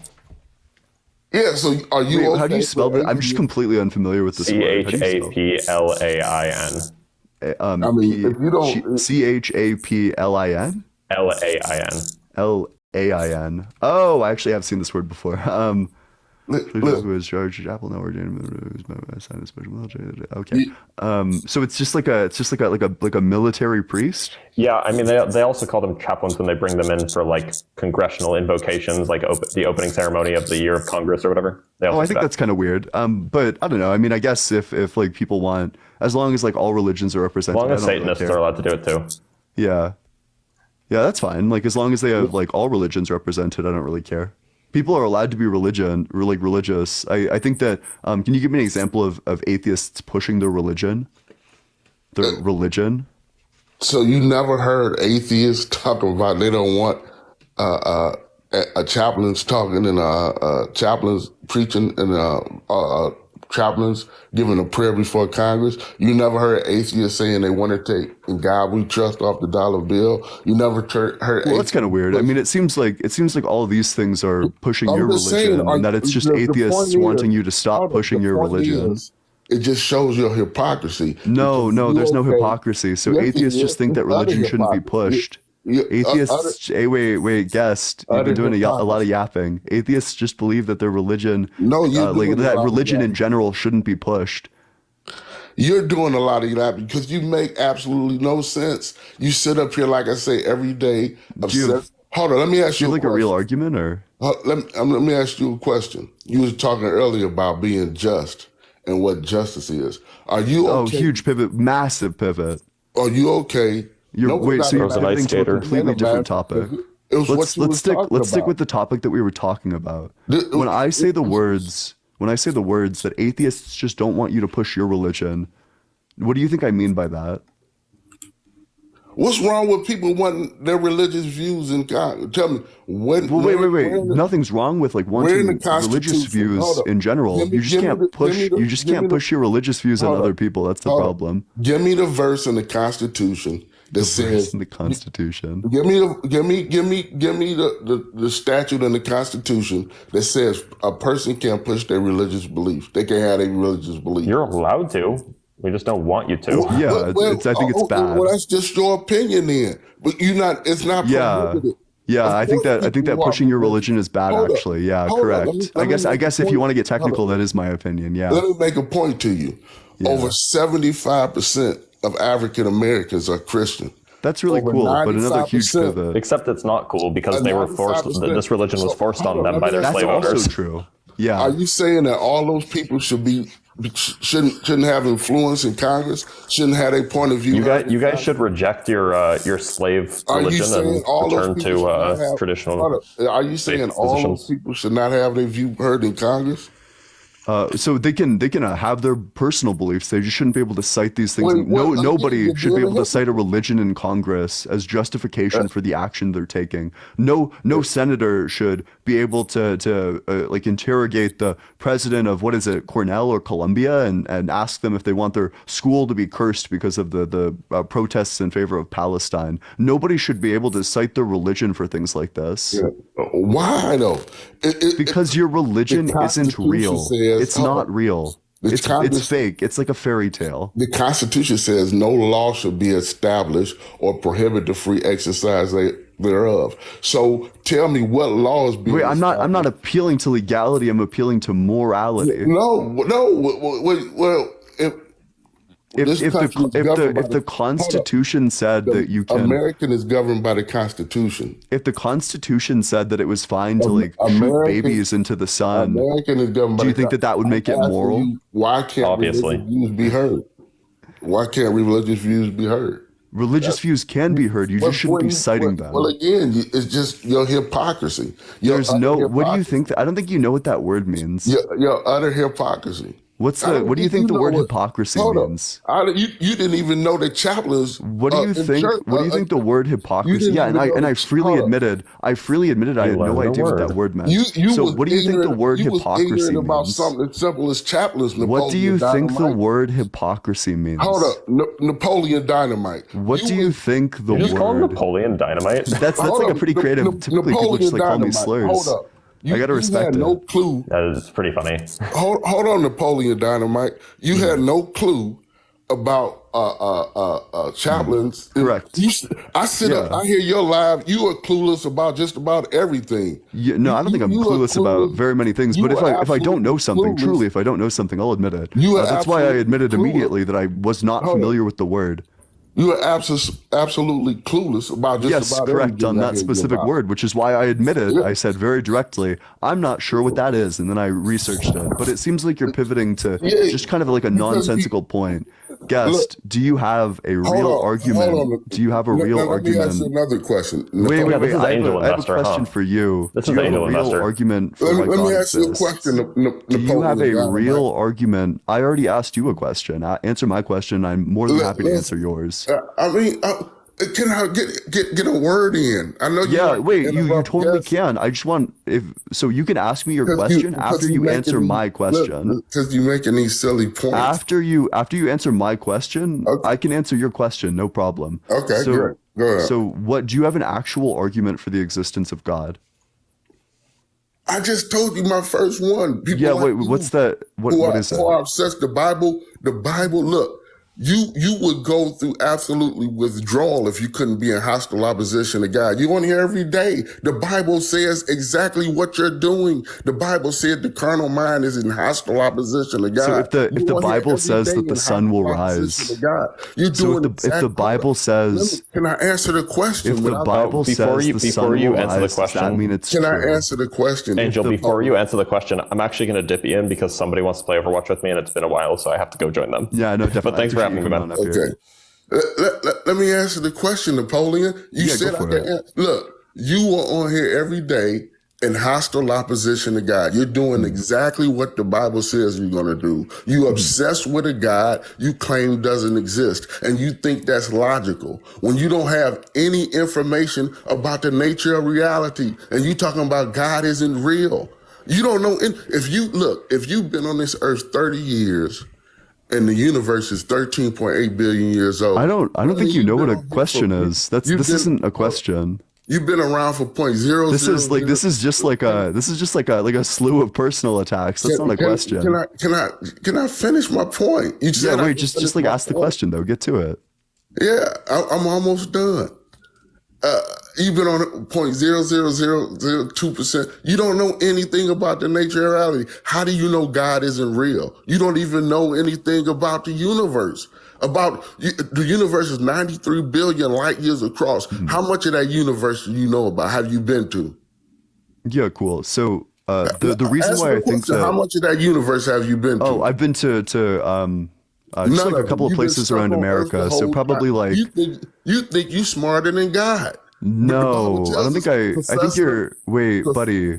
Sometimes it's not your turn to talk. Okay, wait. Okay, So go you ahead. asked me specifically why I don't believe in the existence of God, and I'm happy to tell you. So the reason why I don't believe in the existence of God is because I think that there's fundamental contradictions between the properties people say God has and the universe that we currently live in. So the argument that I've been running like quite frequently is just that there is it's not possible that God is all good, all loving, and all powerful, and also that we have calamities, like it says God creates, that we like 60,000 people a year die in earthquakes, tons more die in like lots of other natural disasters. If God is all good, why doesn't he stop all these natural disasters? So now that's your argument now, because bad things happen. God is not all good. Because natural bad things happen, things that God could prevent if he wanted to. Okay, so because those things happen, God is not all good. Explain that. Why isn't God all good because of that? God can't be all good and also allow completely unnecessary evil to exist. Hold on. Why can't he? Why can't he be? Because that's not all good. Hold up. That's not all good. How do you know that's not all good for God? Do you think that Hold on. 60,000 people a year How do dying you in know- earthquakes? hold on. Okay, I'm wait. I'll asking just you give you like a question. thought experiment. You made a statement. So let's say that you had a button.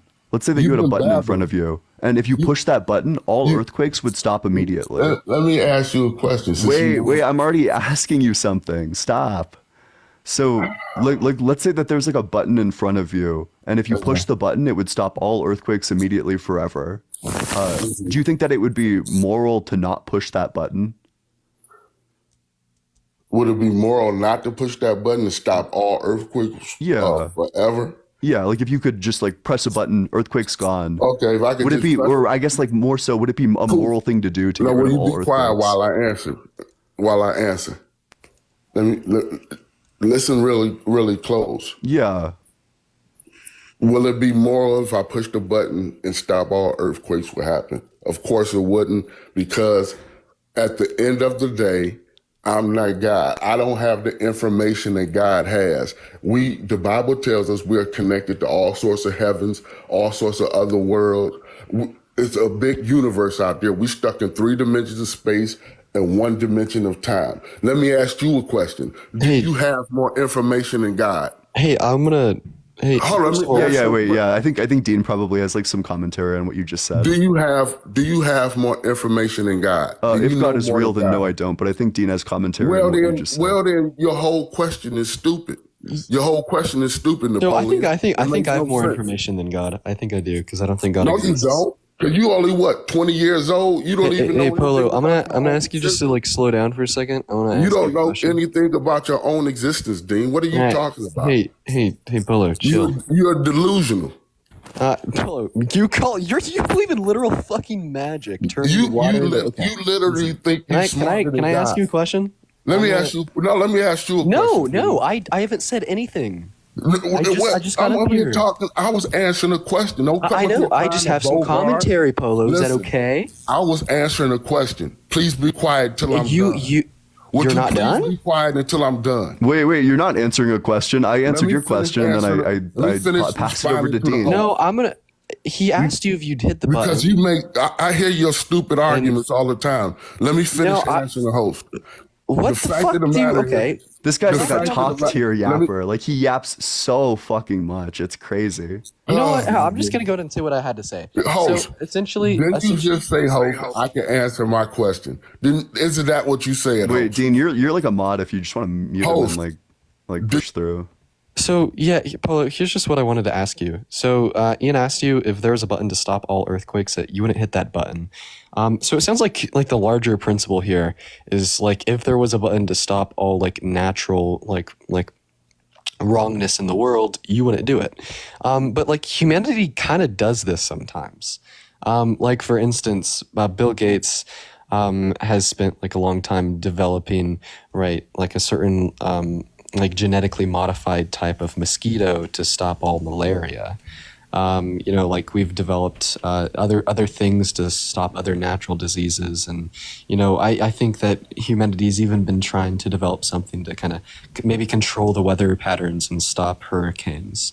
Do you think that it is like wrong for Bill Gates to develop a genetically modified mosquito to stop malaria in the same way you think it'd be wrong for you to stop all earthquakes? Yeah, you can unmute yourself. Yeah, go for it. No, it's not wrong for Bill Gates to do what he's doing. Then why is it wrong? Why would it be wrong for you to stop all earthquakes? Did I say it would be wrong for me to stop Yes. all this? No. I said for God, it's not wrong because God has more information about reality and about the nature of reality than you do. You've been stuck. You a 20-year-old guy that don't know anything about the nature. So would it be a good thing? You don't know for you to stop all anything. But let me earthquakes? finish my point. Bro's Let me finish pivoting to answering. ad homs. Yeah, as Let soon me as you start finish talking about like answering. my character, I'm uninterested. Let me answer Dean the dancing machine. Let me I'll answer. interrupt you as soon as you start talking about my character. First off, No, it's not talking about. It's just reality. If we've been on Earth, if the universe is 13.8 billion years old, the time you've been alive in the universe is 0.000002%. You don't know anything about what time is. You don't even know anything about your own existence. You don't know if you're going to be dead in a month. You don't know anything about dark matter, dark energy make up 94% of the universe. You don't know anything about the universe as a whole. But I do know that it's bad to cause unnecessary suffering. Let me audacity. There exists any unnecessary suffering in reality, and an all good God can exist. You got the audacity to come up here and sound like a delusional man, talking about you got more knowledge. You think Dean's the one who sounds delusional, saying that earthquakes are bad? Yeah. I think your little TikTok followers it got your head all blown up. Let me ask you a question, a simple question. Now, when you was talking about justice earlier and being just, let me ask you, are you okay with sending people to jail? When people go to jail, say they commit SA, they go to jail for 30 years. Are you okay for sending somebody to jail for 30 years? Knowing that when they go to jail, if you ever talk to anyone that's been to jail, they talk about being brutalized. It's going to be a living hell. It's going to be, they forced into all sorts of different things. Are you a just person if you're okay with punishing people, with sending them to a living hell? Are you okay with that? Well, I think obviously the first thing is that our jail system is a fundamentally unjust system, that our jail system needs to be reformed to focus more on like rehabilitation and retribution rather than like brute punishment. But if someone does like SA, and my choices are just like sending them to this unjust system or doing nothing with them, I would probably send them to the unjust system.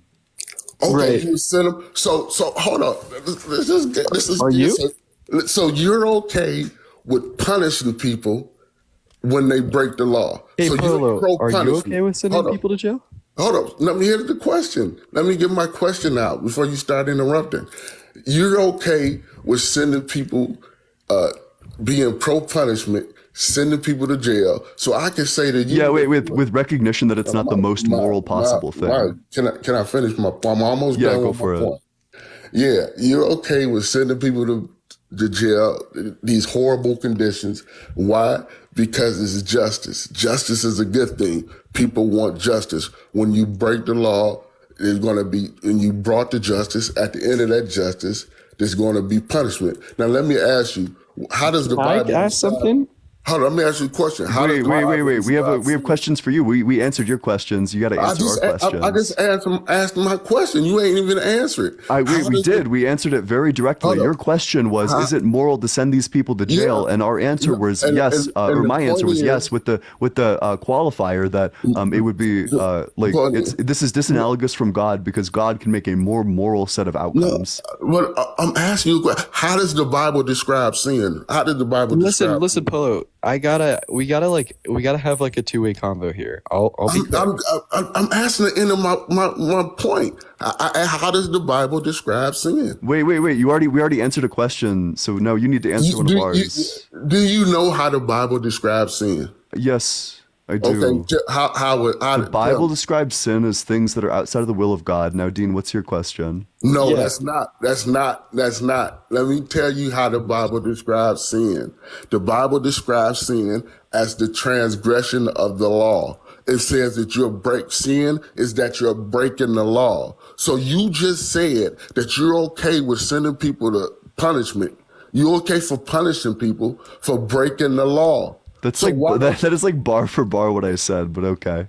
Yeah, and also like the transgression from the law is going to be like the law of the will of God. Hey, can I ask a single question, Polo? Oh, hold up. Why is God? What the fuck am I holding up for? Oh my goodness. I can't finish my point, man. Yeah, you've been finishing your point for like a very long time. I think Dean has a question for you. Dean's been trying to ask you a question for the last like 5 minutes. The hypocrisy is so thick. Sometimes you don't know what that word means, but sometimes it's not your turn to talk. All right, Dean, what's your question? Atheist. Yeah, about this whole jail thing. If God sees a P3 grape in a child, can stop them but doesn't stop them, did God do something wrong? Say that again, what? If a cop sees a P3 grape in a child, can stop them but doesn't stop them, did the cop do something wrong? Oh, yeah, of course.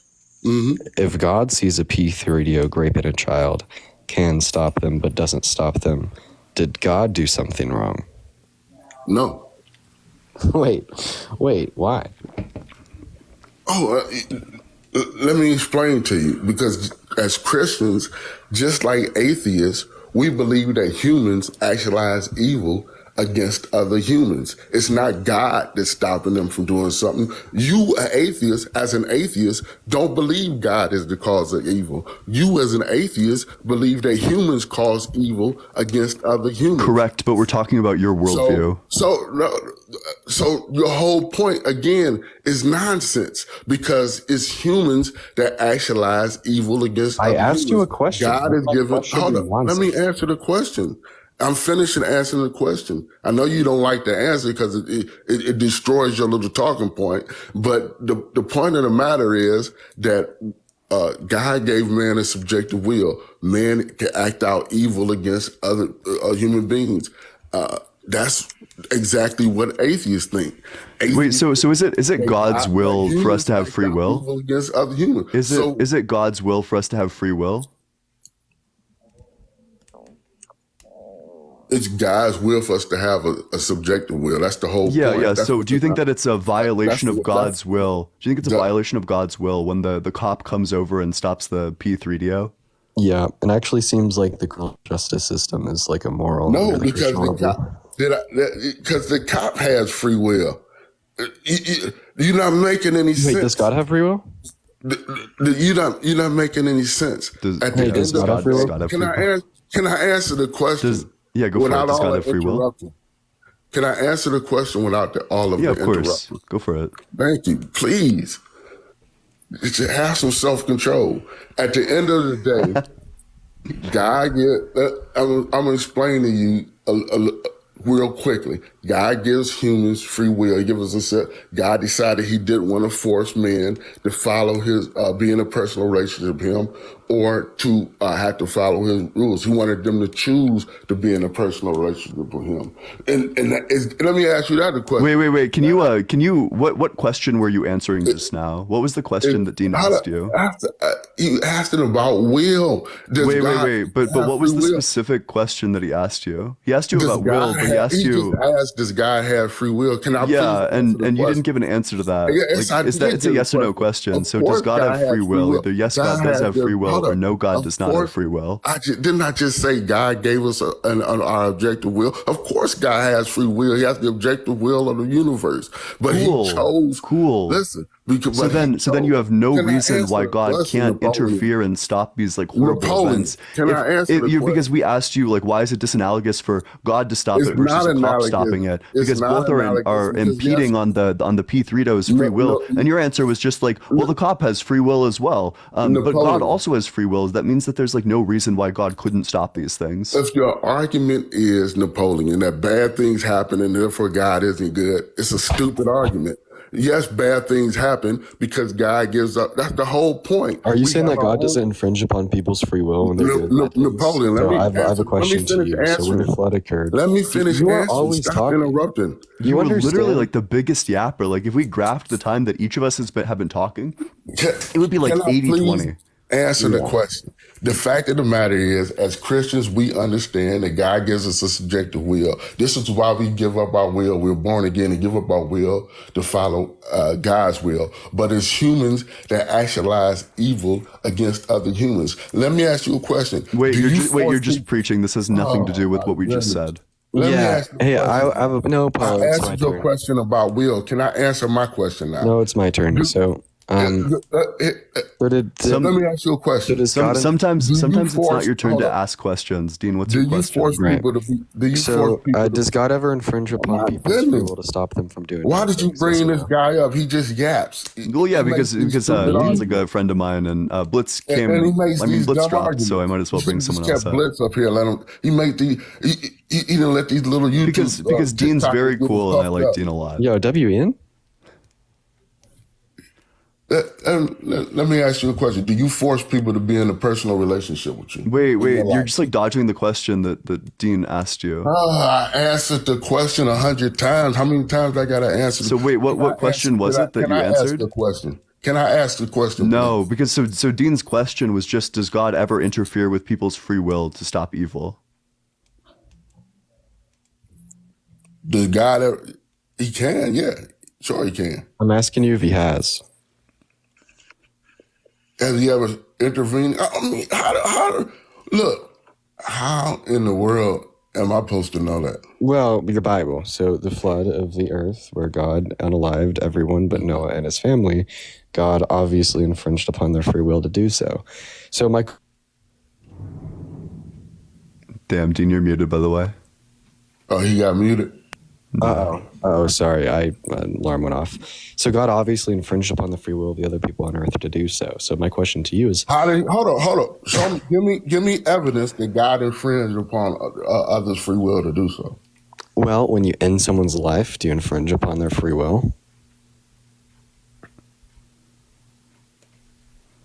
No, that's the point. So could God just like strike down the P3do and not infringe on their free will? Point. Yeah, could have God unalived baby Hitler and not infringed upon his free will? This is the point, because you seem to be confusing God with human beings.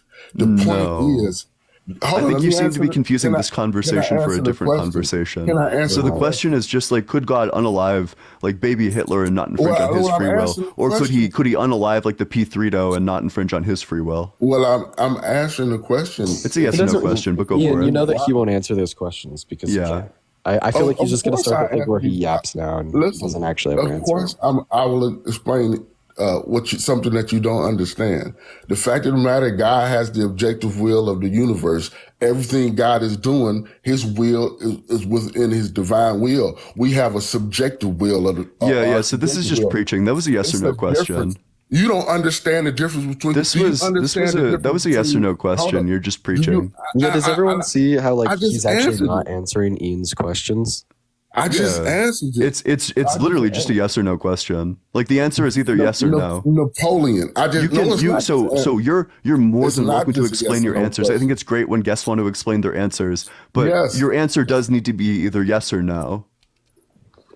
What do you mean? It's a full question. Look. Yeah. So the question the question was just like, could God could God like strike down the P3do or strike down baby Hitler and not infringe on their free will? Either yes, God could do these things, or no, God could not do these things. It's a yes or no question.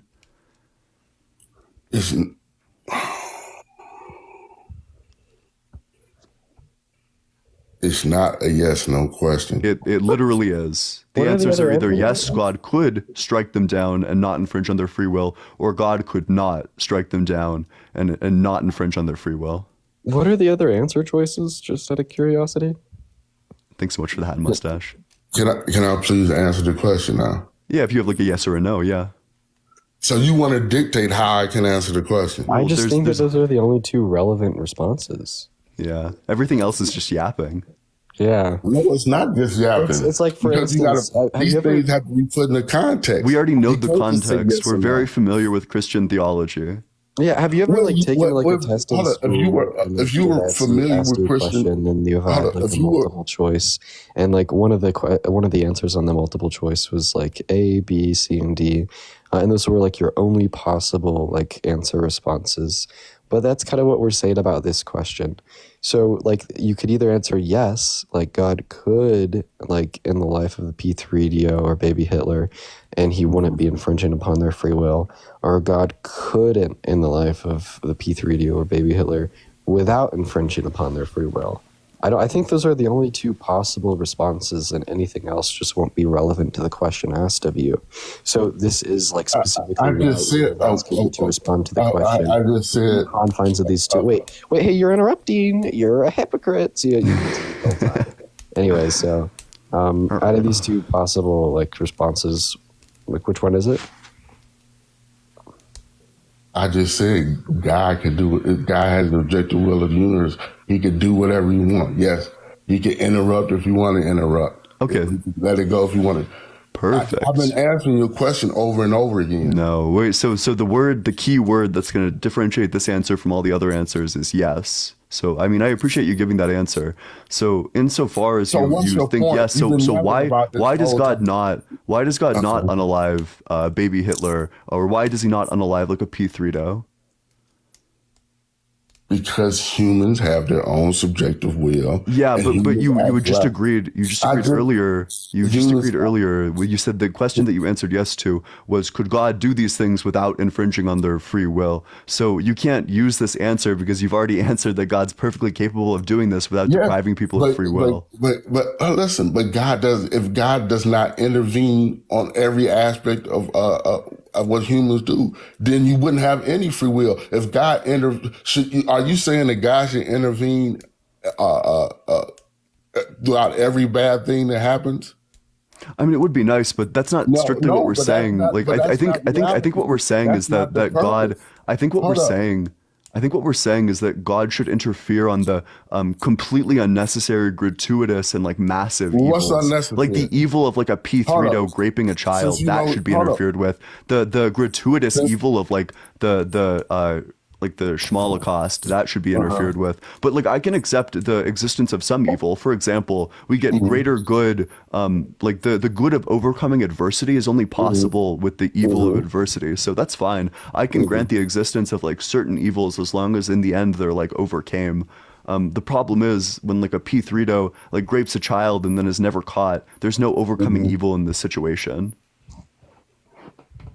But again, the whole point is that yes, humans actualize evil against other humans. And my point is that you're saying that God just lets it happen, or God just allows it to happen.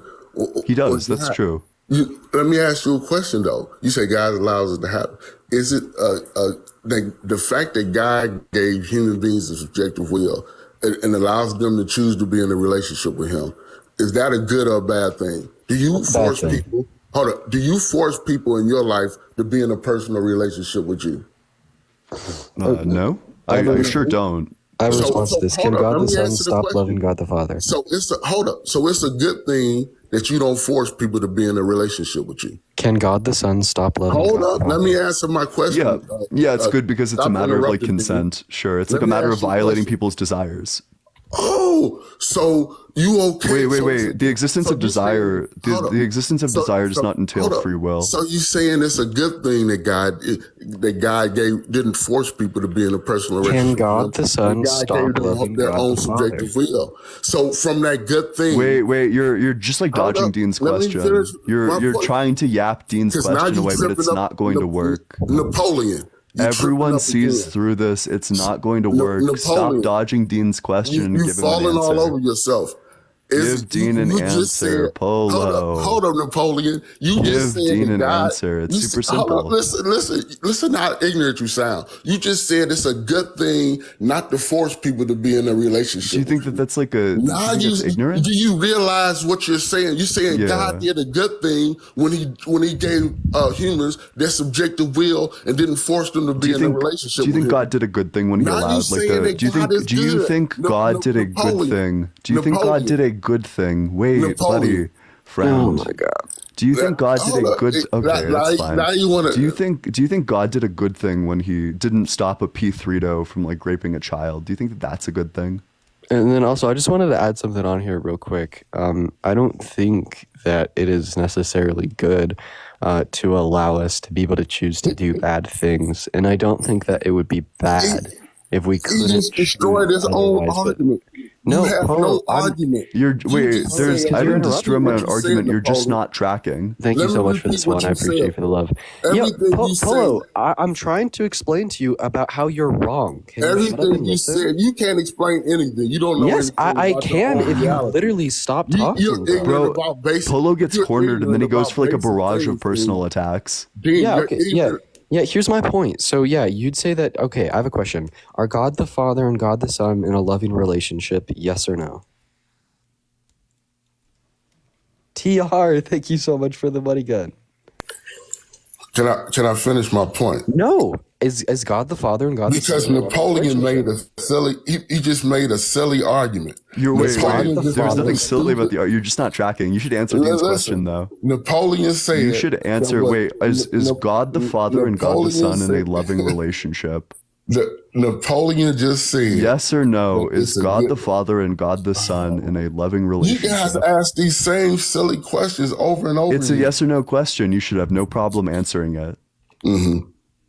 Thanks so much for the sunglasses, Blackbird. I appreciate it. I also appreciate all my mods. You guys have been doing great. So, do you think that God the Father and God the Son are in a loving relationship? Yes, of course. Can God the Father stop loving God the Son? They are love. They love each other. Look, could they stop? Yeah, it's the Godhead. Of course not. It's a silly question. Okay, so yeah, what we see is that you'd say that between God the Father and God the Son, they have a genuine, good, loving relationship, even though God the Son cannot choose to stop loving God the Father, and God the Father cannot choose to stop loving God the Son. So this is why I don't see any issue. If humans couldn't choose to stop loving God, why would we not be in a genuine, loving relationship? Because that's exactly what we see in the Trinity, right? We also see this in the context of the people in heaven and God. The people in heaven cannot choose to stop loving God because that would be bad, and no badness exists in heaven.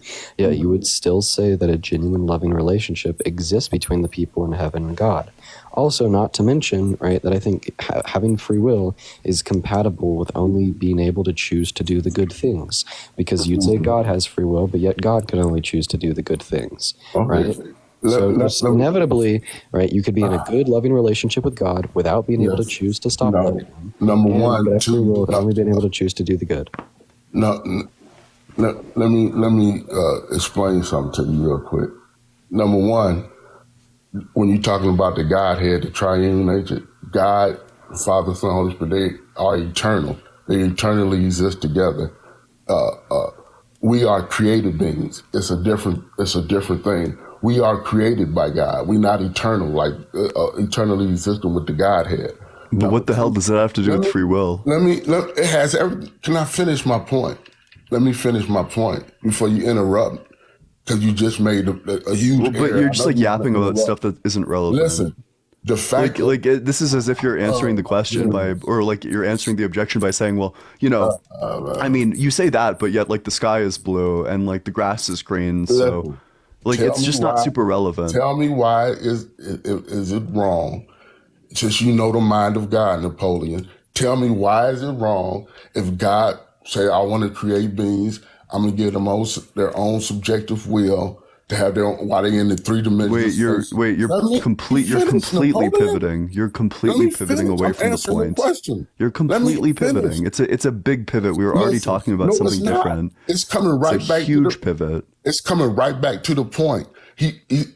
Why is it not a perfect plan for God to say, while they have their own subjective will, those who choose to be in a relationship with me, those who choose to follow my commandments, and those who choose to love me, to be in a loving relationship with me, are the ones that's going to be in heaven with me at the resurrection. And those who choose not to be in a relationship with me, I'm not going to force them to be in a relationship with me. They're going to be separated from me. So do you think God the Father and God the Son have free will? Point, Napoleon. Do you think God the Father? It's not relevant. Do you think God the Father? It's also a big pivot. Do you think God the Father? Can you let somebody finish their point? Do you think God the Father and God the Son? I'll let you finish if it's relevant. But do you think God the Father and God the Son have free will? Like the chat saying, you just keep interrupting. Okay, well, I mean, Like if you the want to, chat- if you want to read the chat, I'd be happy Exactly, to send you chat. back down there. Just But like the chat said. do you think God just the keep- Father, yeah, do you think God the Father and listen. God the Son have free will? Napoleon, you Do made you a think huge God the Father and Yes, God the Son?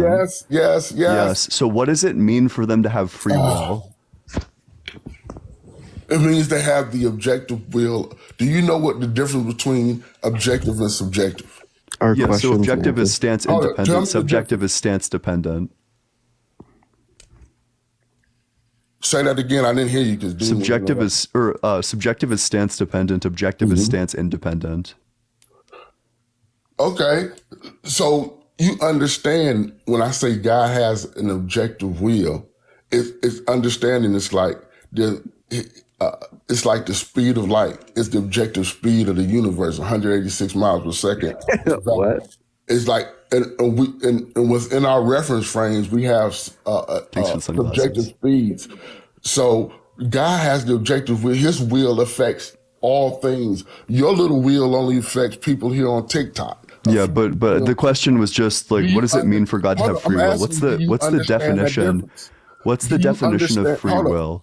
I'm asking you. What's the definition of free will? Apparently, something's objective if it affects all things. Napoleon, I'm asking you, do you understand the difference between an objective will and a subjective will? Wait, I have a question. So the difference between do you understand the difference? So I think the term like objective will is like a contradiction of terms, saying that we have because will is a fundamentally, it's like in order to have will you need to be a subject, or we could alternatively define like a subject as like someone having will. Therefore, saying that you have like an objective will when your will is in fact like fundamentally subjective is just like a mismatch of terms. So you actually could say that God has an. Dean, let me ask. I'm talking to the host, Dean. Yeah, like Dean was like literally about to agree with you.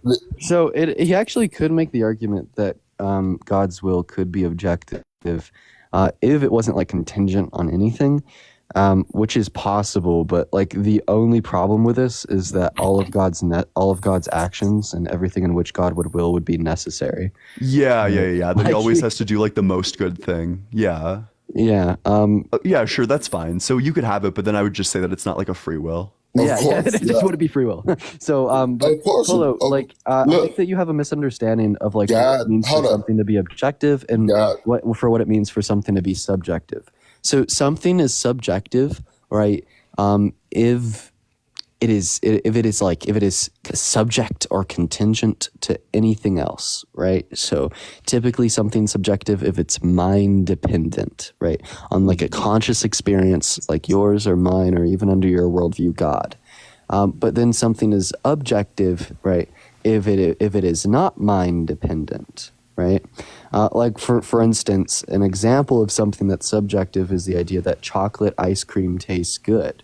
An example of something that's objective is like the speed of light. And we can understand how one of those is mind dependent and how one of those is not mind dependent.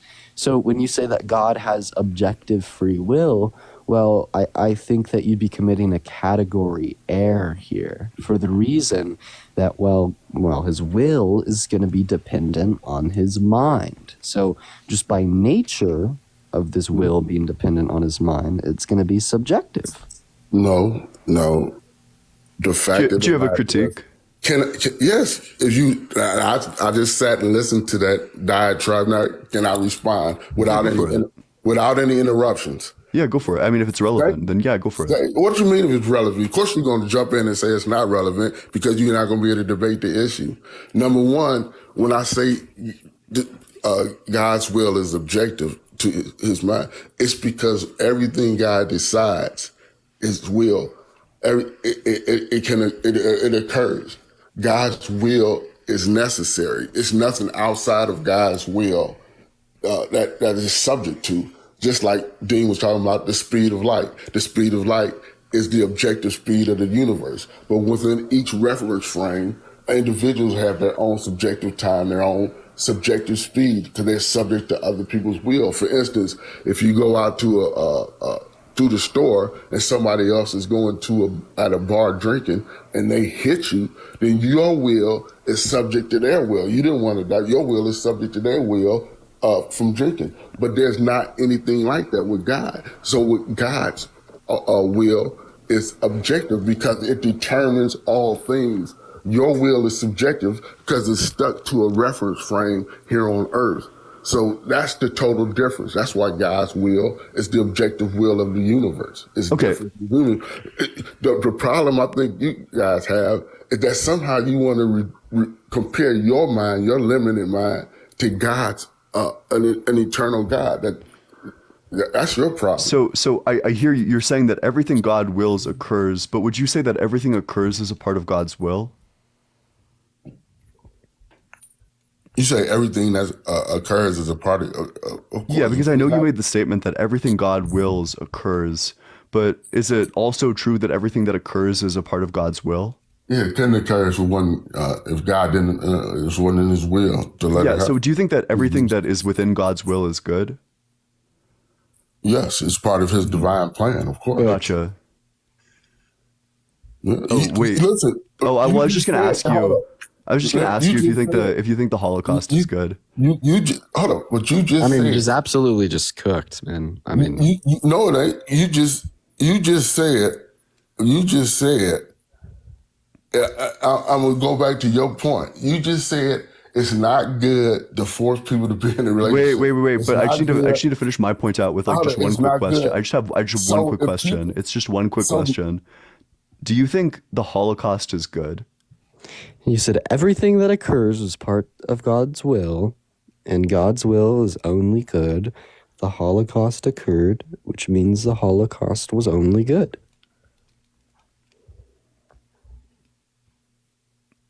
Yeah, what's your answer to that? Everything is occurring within God's will. Yes, it's what. So the Holocaust was ultimately good? What I'm saying is, we don't have all of that information. Shit!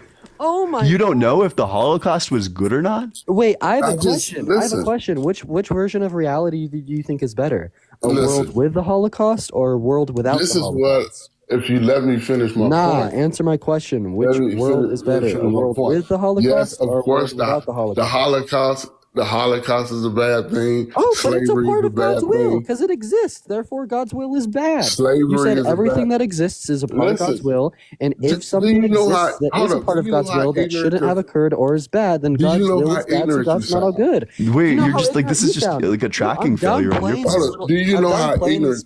I'm done playing these little games with you, Polo. I don't sound ignorant. The host does not sound ignorant. We just intellectually dunked on you. Here's the critique. You said that the Holocaust was bad. Make a silly statement. You said that the Holocaust was bad, yet you also said everything that's occurred is a part of God's will, right? So therefore, if God willed something bad to be the case, right, God is not all good, right? So you sound ignorant. Listen, McFly. Let me explain this to you, McFly.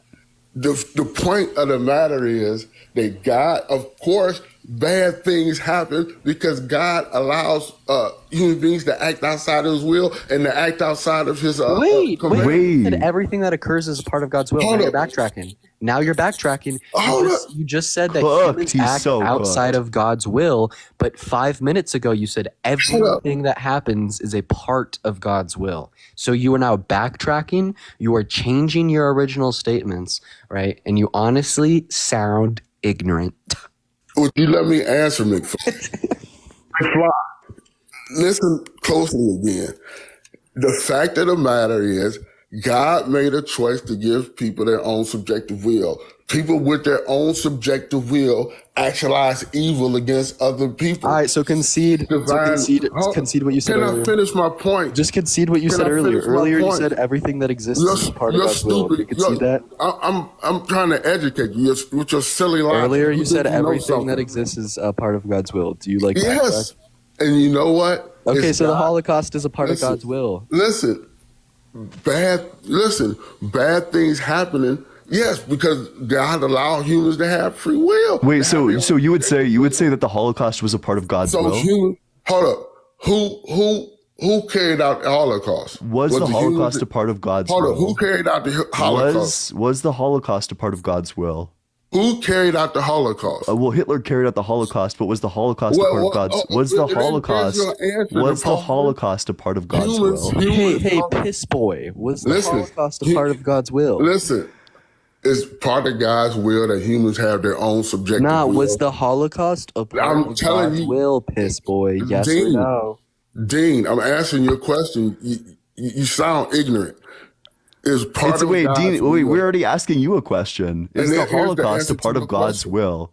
It's part of God's will that humans have their own subjective will, and they carry out evil against other humans. That's the answer. You guys are but that's not an answer to the question. The question is just yes or no. Either yes, the Holocaust is a part of God's will. Either yes, the Holocaust is a part of God's will, or no, the Holocaust is not a part of God's will. It's a true dichotomy. It's one or the other.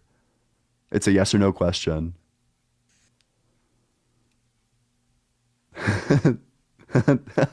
That's crazy. No, I can't even blame you though.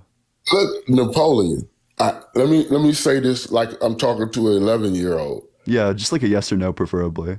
Yes, I asked everything. Didn't I just say over and over again, everything is part of God's divine will that led to the death, burial, and resurrection of Jesus Christ? Everything is part of God's divine will. So you're saying yes, the Holocaust is a part of God's divine will. Listen, it's part of God. Listen, really slowly, because you seem to not understand. It's God's will. As you said, not forcing people to be in a relationship with them is a good thing. It's God's will to give humans subjective free will. With humans' subjective free will, they carry out evil against other humans. You blind atheists think that you believe that humans carry out evil against other humans. So you are agreeing with me. No. Wait. So I just want to be very clear. So your answer to the question, because I'm just like a dumb idiot. So your answer to the question is yes, that the Holocaust is a part of God's divine will. Humans carry out evil. Right, and then also not to mention here that we've already went over this part about the fact that we could be in a loving relationship with God. Thank you, chat. We've already went over the point about how you could be in a relationship with God and have free will while only being able to do the good. Could you please explain to me how the people in heaven can be in a loving relationship with God and only be able to do good things while still maintaining free will?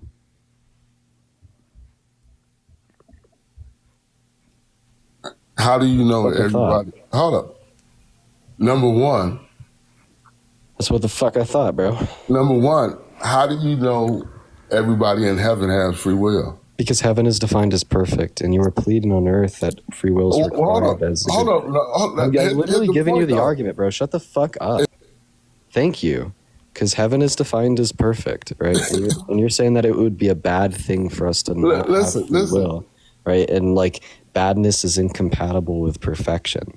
So, right, it is the case that free will exists in heaven, or heaven would not be perfect. If you'd like to plead and make the argument that heaven would be perfect even if we didn't have free will, then I don't see why it would be bad for us to not have free will on earth if it's not bad for us to not have free will in heaven. Let me answer this, because this shows that you just don't understand anything about the Bible. Nah, this shows that you don't understand shit, bro. Be so for real. Plain and simple. Realize who you're talking to there, bud. Plain and simple here. God has this is why God gives us our free will in our limit 3 dimensions of space, 1 dimension of time. Because in our limited existence, He gave us free will. Yeah, you sound like really not that smart, and I'm not going to call you any. Can I finish, please? I know you. I don't get my account taken down. I'm going to go ahead and repeat my point here to you, sir. You're looking bad right now. So God the Son can love God the Father, right now, but God the Son cannot choose to stop loving God the Father. Can I please answer the question? God the Son cannot do anything bad, but yet you'd still say that God the Son has free will. The people in heaven love God, yet they can't choose to stop loving God. The people in heaven can't choose to do bad, yet they still have free will, and you wouldn't say there's anything wrong with this. So just go ahead and respond to this. Can I answer the question, please? Yeah. The dean acting like a little baby. Can I answer the question? Can we be grown up? Can we be grown ups here? I don't know. I mean, I think Dean and I are, well, you know, No, Dean Dean has some funny insults. I guess maybe that's not very grown up, but because he sounds like a little baby right now. Listen, the fact of the matter is, it's a perfect plan.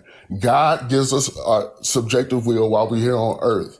God says, those who choose to be with me, this is why Christians say, I'm giving up my will to follow God's will. Those, while they have their own subjective will, give up their will to follow God, are the ones who are going to be in heaven. Why would I want to have free will in heaven to act outside of God's commandment when I gave up my free will here on earth? I gave up my subjective will on earth. I have a question. Do aborted fetuses go to heaven? That's a perfect plan. I do aborted fetuses go to heaven. And people like you, people like that want to be separated from God. When you do aborted fetuses go to heaven? When people want to be separated. Polo, shut up. Do aborted fetuses go to heaven? You would get your wish. Stop yapping. Do aborted fetuses go to heaven?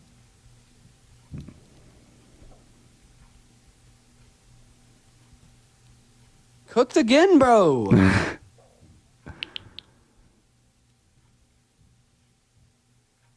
Yeah, he's still thinking. He's processing. He's like short circuiting.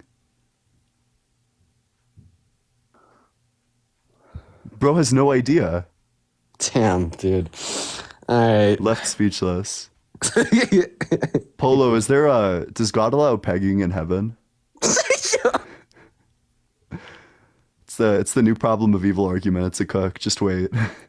It'll be mainstream soon. Yeah, wait. We have some issues with God being all-knowing too. Like, does he know what it's like to take 10 inches? Yeah. But anyways, I think I broke Polo. Bro, dude's like still processing. Hello? Can you hear me? Yeah. Oh yeah. Did you think of an answer? What you mean think of an answer? You've been taking a while. You guys, I've been trying to talk for the last, you just hear me?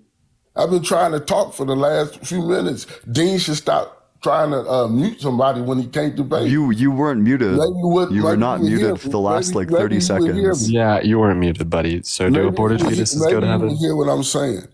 The fact of the matter is... The fact of the matter is you ain't answering shit, bro. Yeah, aborted fetuses go to heaven. It's the same silly questions over and over again. Yes, yeah, bro. Okay, so so here's my issue with that.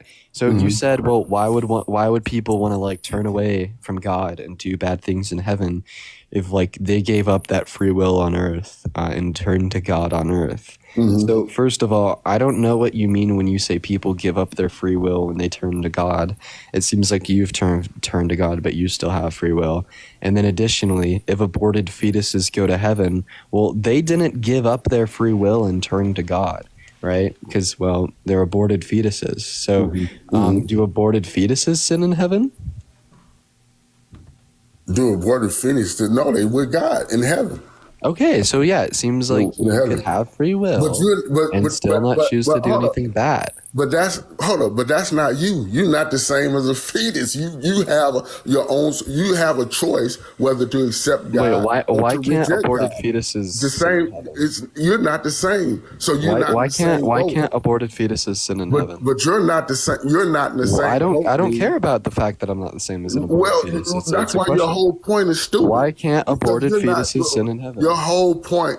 I'll just go ahead and explain it to you, right? Because I'm showing you that having free will is compatible. You can't debate. Bros, you're just not tracking. You're just not, dude, I'm literally, right now we're not debating. I'm teaching. I'm the professor and you're the student, little bro. So Dean is acting like a little child. Bro, and who's the one whining? Stop acting your age, Dean. Stop acting your age. You start acting your age, little boy. Who's the one fucking whining on Alive while the other two individuals are trying to engage in an intellectual discussion on the basis of the Christian God? Here's the issue, right? So it's like my point this entire time has been the idea that having free will is compatible with only being able to choose to do good things. And then I asked you about the people in heaven. Then you said particularly the individuals in the I'm making a fucking point. You could wait for me to finish. Then particularly the people in the context of heaven have free will, but yet they cannot choose to do evil things. And then your response to this is, well, the people in heaven can't do evil things because they chose God on earth. But you also specifically said that aborted fetuses go to heaven, but yet aborted fetuses did not choose God on earth. So therefore, it is not choosing God on earth that makes an individual unable to do bad things in heaven, right? So if that's not the case, then what is the case? Why can aborted fetuses, right, not choose to do bad things in heaven? Because somebody else talk. Because all you doing is blabbing, Dean. Everybody in the chat is talking about how silly you look. Bro, just because you're talking to someone that is 10 times You're making yourself look like a silly child. Hey, thanks so much for the subscription. Thank you so You're much. I making appreciate yourself look like a silly Let's child. get some Dean. baby bottles in that chat. Let's get some Bro, baby yeah, bottles. wait, I swear to God, like half of Polo's answers are just like, oh, so let me get this straight. So you're like a fundamentally stupid idiot, dumb fuck moron. Let me make sure I'm steel manning your argument. So you're just like a dumb idiot who's fundamentally incapable of tracking the point. Like, bro. I answered all of your Nah, silly you questions. haven't. Shut up, piss boy. The point of the fact is, Napoleon, you said at the beginning of all this that it's not a good thing for God to force people to a relationship. You said God did a good thing. That answers all of your silly LB, I questions. appreciate you for the money gun. Everything flows from there. God did a good thing. From a good thing, humans had choice, and they allowed to actualize. They actualize evil with their own subjective Wait, so will. why can't we just like choose like other things? Napoleon, Like why can't we have other choices, but you also shouldn't even not? get on TikTok anymore, Napoleon. You have lost the whole. He's like debate. literally just going back into the barrage of insults I was describing earlier. Like it's just like a whirlwind of insults. The bearded guy, thanks so much for the subscription. I appreciate it. I'm going to go ahead and say this, then kind of rest my case here on Polo. I'll just go ahead and sit back and go on mute. But, here's the point that I'm making, Mr. Polo. So I think that you have failed to demonstrate to us exactly why people choose to do bad things on Earth, right? For a couple reasons. The first reason is you said everything that happens is a part of God's greater plan, right? But here's the thing, if humans had true libertarian free will, well then, humans' actions would be incompatible with any plan in which God could possess. If human actions would fall into some plan of God's, then we'd have some deterministic sense, right, of free will. More so a compatibilistic sense, where God can predetermine our actions while we can still freely choose to actualize them. Right? And then additionally here, I don't think that the talking points you've made about us being robots if we couldn't choose not to love God, or that not being a genuine loving relationship, are very flawed for the reason that God the Son loves God the Father, yet God the Son cannot choose to stop loving God the Father. Last time I asked you this question and your response was, well, God the Son and God the Father are eternal, but humans are created. Well, I don't see how this is relevant at all, right? Then also, the people in heaven seem to have free will, but yet they can't choose to stop loving God. I asked you why you thought this was the case, and you said, well, it's because the people in heaven chose to love God on earth. But no, that's not even true, because you said that aborted fetuses go to heaven, yet aborted fetuses didn't choose to love God on earth. So I feel like at this point, right, in the context of the conversation that we've had today, we have thoroughly debunked your point. And then just one last point from me, if you said everything that is willed and everything that exists is a part of God's greater plan, well, because God is perfect, God's plan would be perfect in turn. And no other series of events in the context of God's plan would be better. In fact, all other series of events would be worse. So therefore, if anything was different about what is actualized in the world, then the world would be worse. So if the Holocaust didn't occur, the world would be worse, according to you. If 3.1 million children didn't die of starvation a year, the world would be worse, according to you. But anyways, there's my 3 points. You could love God without being able to choose not to. You could have free will with only being able to choose good. And if anything didn't occur in the world in which we live in, such as the Holocaust or kids starving to death, the world would be worse in accordance with God's greater plan. No. Yeah, no, I'm okay. I mean, if you're done talking to him, then I super am as well. I don't know. It's just boring when it's it's not even because sometimes guests are disrespectful, but they're engaging with the argument. But this guy is literally just a yapper. It's crazy. Yeah, that dude was yapping. Yeah, but hey, I was make sure having fun listening to it though. yeah, make sure you're double tapping on that screen, and I appreciate the gift as well. Oh, you'll never guess who. Q-Top? Whoa, I did guess. Hey, thanks so much for the ICU. Thanks so much, Justin. I actually don't really want to talk to Q-Top that much. You don't want to? Go pay Parker. I mean, you can. But Q-Top, you got to go pay Parker the $1,000. Dean, of course you don't want to, bro. This is prime fear, right? This is the fear we see out of Dean, right, guys? So Jesus is Lord, and demons tremble at the sight, right, of Jesus Christ. They tremble at the sight of Jesus Christ. Jesus Christ is Lord. To the glory of God the Father, man. It's Sunday. It's the Lord's day. I've heard a great sermon today, and I am on fire for the Lord. It is a great thing to be in the Lord Jesus Christ. Repent today and believe. God bless you all. Wait, are you leaving or are you running? No, or? of course I wouldn't. Of course I wouldn't run. Mm-hmm. Wait, Q-Top. Hey, buddy, you kicked me yesterday on accident. I think you accidentally kicked me. You wouldn't do it on purpose. I don't think. Wait, are we? Right. Let's check it. Yeah, here's a screenshot of Parker's phone sending you $1,000 for loan and help with credit, and then another $750 for the rent loan. You have been denying that Parker gave you any money. You should repay so it. much for the Galaxy, brother. Gray Line, thank you so much for the Galaxy. Yeah, although I think it's I think people sending you Galaxies is like pretty inefficient insofar as you need to pay Parker $1,000 and TikTok takes half of everything. You should probably direct your fans to like direct at you so you might actually be able to pay Parker back. Yeah. And so what I want you guys to do is prove that that's a real image. Prove to me that's a real image. This was from his live. There's 2,000 people watching this. He was going through the app. I don't care that there's 2,000 people watch. Prove that is real. Prove that actually happened. Prove that that's not fake. Prove that. Who all in the chat was watching the live when? No. Dean, listen to me. Listen to the words that are coming out of my mouth. I don't think that you're hearing me. Prove that is not photoshopped and made up. Prove that. Yeah, it couldn't have been photoshopped because it was live. One second. Why could that have not been a Photoshop image? Yeah, because it wasn't an image. It was a live stream video from Parker's phone. Sir. Why could that?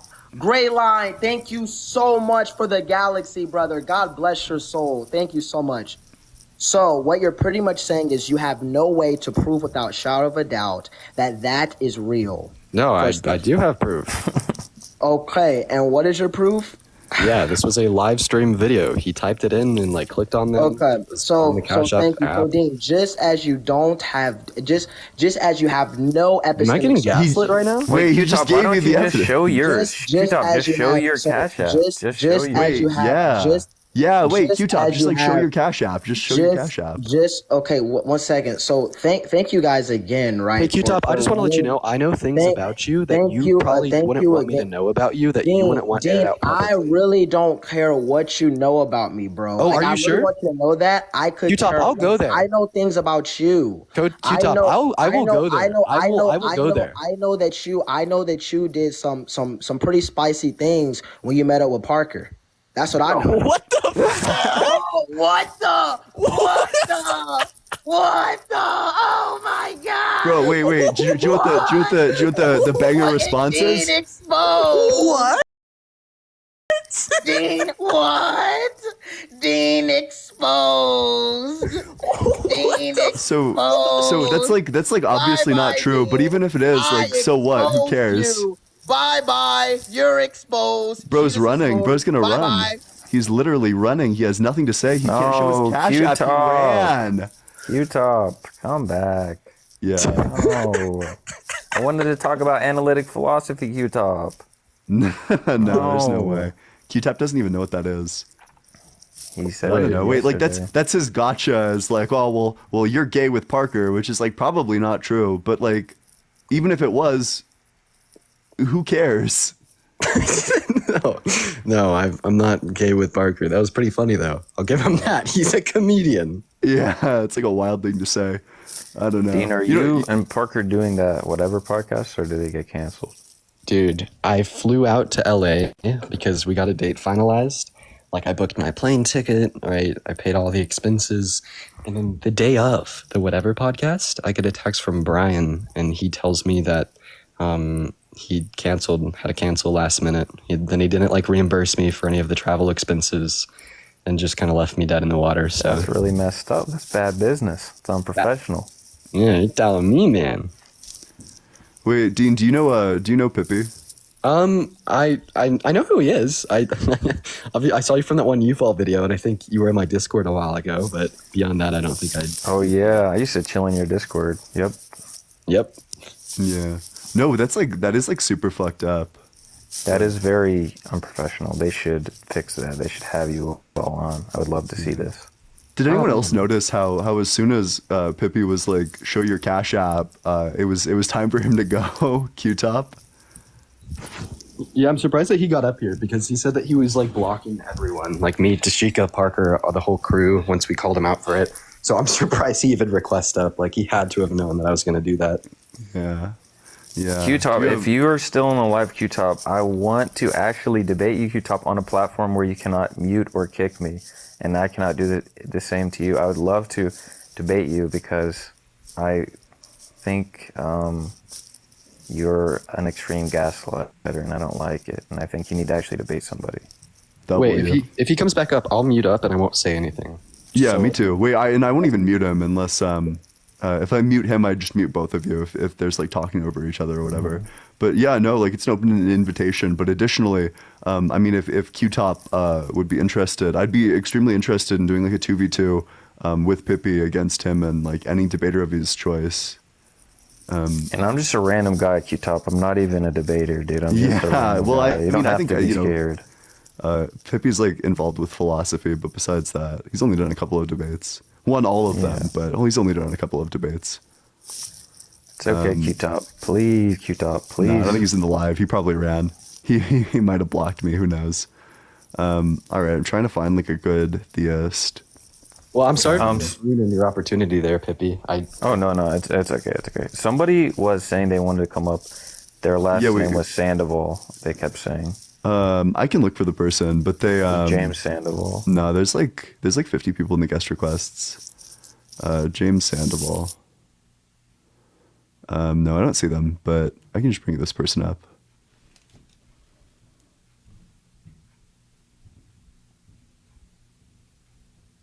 Oh, that's fine. I don't need to bring that person up at all. I just want to know who. Oh wait, I think they connected at the very end. That's unfortunate. This person who keeps on spamming me, sorry, I actually can't bring you up because you don't have the follower, like you don't have the required followers. Someone says, Pippi, you're running. Running from what? Running from who? I'm here. I'm not running. Yeah.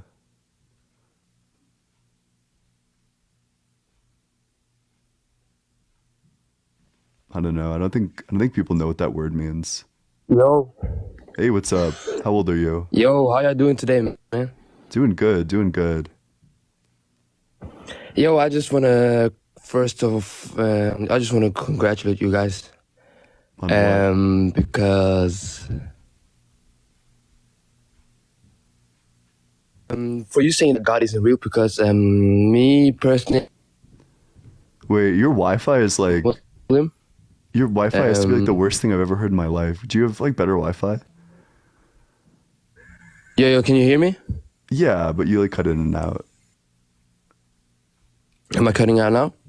Yeah, are you well, I mean, not right this moment, but are you at like are you on like a McDonald's hotspot? No.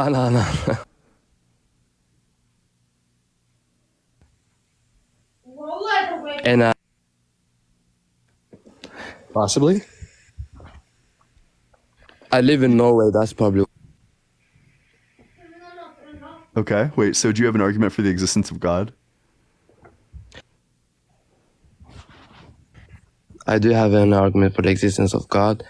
As a Muslim man, we believe in the existence of God, and there's actually a lot of proof in the Quran. I don't know if you guys have read the Quran. Have you guys read the Quran by any chance? I certainly haven't, but your connection is like really bad. It's like it keeps on like oscillating. I'm probably going to go on to the next guest, but I do appreciate you coming up here. Yeah. Unfortunately, that one will be a skip. But hey, make sure you're double tapping on that screen. Let's get to 140k likes. No, I think it would be fun to do a 2v2 against Q-Top. I just don't think it's ever going to happen. I don't know. It's like Pippi, do you know who Darth Dawkins is? No. He's like the worst debater on this app by a wide margin. I just threw up in my mouth. Yeah. Worse than Melon Baller Nick. He's probably like Melon Baller Nick tier. He's I don't know. He probably knows like a thing or two, but like his rhetoric is just atrocious. Like he's so bad rhetorically.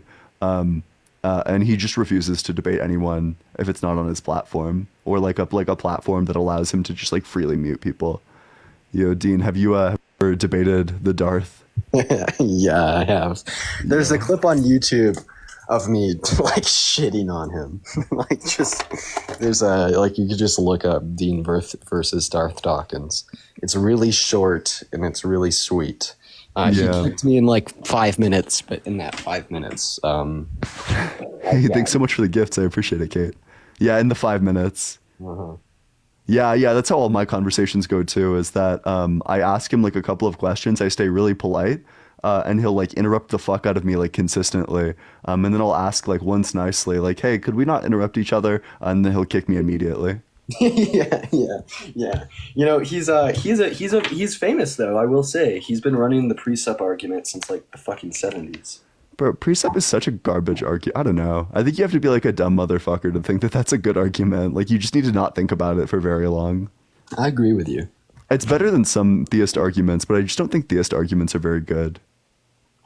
Well, I think like precept is like supposed to entail the idea that it's impossible for like the transcendentals to exist under a not God world, but that's just not true.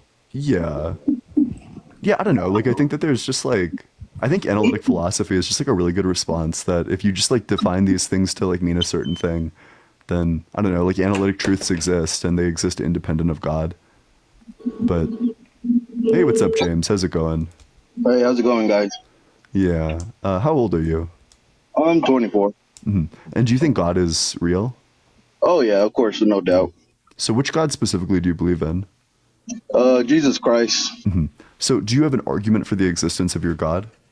I mean, I have like multiple personal life experiences, but I kind of just want to go off of what y'all were talking about earlier, discussing with like the natural disasters and whatnot. Yeah. So the argument for those who are unaware is just, if God is all good, why would he allow gratuitous natural evil to exist? So I don't think an all good, all powerful God is compatible with the existence of tsunamis, earthquakes, or hurricanes, which kill tons of people every single year. So yeah, if God is all good, then why do hurricanes exist? Or wait, Right. why earthquakes rather? Why do earthquakes exist? Well, any natural disaster that can cause and kill humans, but I believe is because, us humans, you got to also know, God is a loving God, but he also is a jealous God. He also is he takes, he gets mad easily. You got to understand, our God is, yes, he's loving and everything. That's his main purpose, but he's the only God to be pleased and the only God to be, idol towards, so you got to understand, when us humans don't listen to his commands or listen to his word and we just do our own thing, he has to talk to us in a way. So he talks to us, and when he talks to us, is never in a good way. That's one thing you got to understand. When God talks to you, he will never talk to you in a good way. And yes, it involves people dying, it involves people getting hurt, but it's to show you that, hey, all this could be avoided. Earthquakes wouldn't happen and stuff if y'all were just to listen. And you got to also know that there's also a devil. Just like there's good and bad, or yes and no, or up and down, there's also, good and evil. So you got to also know evil takes place in a lot of these scenarios and cases as well, Yeah, okay, wait. So in 2004, when God sent a tsunami and an earthquake to kill 227,000 people in Indonesia, you're saying that this is just like God getting mad? It could be in a way. Yes, it could be in a way, because like earlier I heard it was saying Indonesia are like Muslims. Is that correct? Yeah, well, yeah, 89% of them are Muslims, yeah. Okay, so most of them know Christianity, most of them knew God, or most of them heard about God or just Jesus, right? So God goes with your beliefs. He sends people your way to tell you about him. And it's up to you to whether you want to believe those people or not, because at the end of times, you will be judged on what you know. Like, whether you believe that or not, that's going to happen. And he will replay your life, the life you had on this earth. Why does this justify like the death of these 227,000 people? Oh, okay, yeah, no, you're right. Because those people, they knew about God, but they decided not to listen to His word and do His will. So therefore, God punished those people. Yes, Do you actually think Muslims deserve to die? No, nobody deserves to die. Everybody deserves to go to heaven, and that's what He wants. But the people that die is because, one, they are like they're fucked. In other words, they will never know who God is. They like don't get preached it enough, or they're not around people to know God enough. So God already kills those people, and those people automatically go to heaven already. They go to heaven because they go to heaven based on what they know. And obviously they didn't know Jesus Christ as much, you know? So if you don't really know God or Jesus, or you were never told about Him, and you die in those kind of cases or scenarios, you go to heaven automatically. So I guess I just like, do you think earthquakes are good? Earthquakes are, no, they're not good. They're not good. Okay, so then we would agree that this is an instance of God doing something that is not good. Oh yes, because God is not all about good. Like I said from the beginning, God is a jealous God, and He also is a God that gets mad. So you agree that God is not omnibenevolent? You would like reject like every single major Christian sect? I mean, in my understanding and believing, once you get this personal connection with God, He lets you know how He is and who He is. And yes, I mean, He's a good God. He's a loving God. That's what His purpose is. But again, I agree that He does bad to us for reasonings. There's reasons for it, not just for the fun of it. There's reasoning for us to understand and why, and we learn out of it. So what's the reason that He like kills 60,000 people a year with earthquakes? My belief is because, like I was going back and saying earlier, people are sent our way to tell us about God, and He made us in the creation because He had so much faith in us humans that He sent the devil down. I heard y'all talking earlier when the devil got struck down. The devil got struck down and he became king of this world because the devil wanted to be king. So Jesus said, "I'll give you king. You want to be king? I'll give you king of hell in the world." So wait, that's why, so are you saying is the argument just that the devil is? Wait, yeah, Dean, what are you saying? Say that again, please. Say it one more time.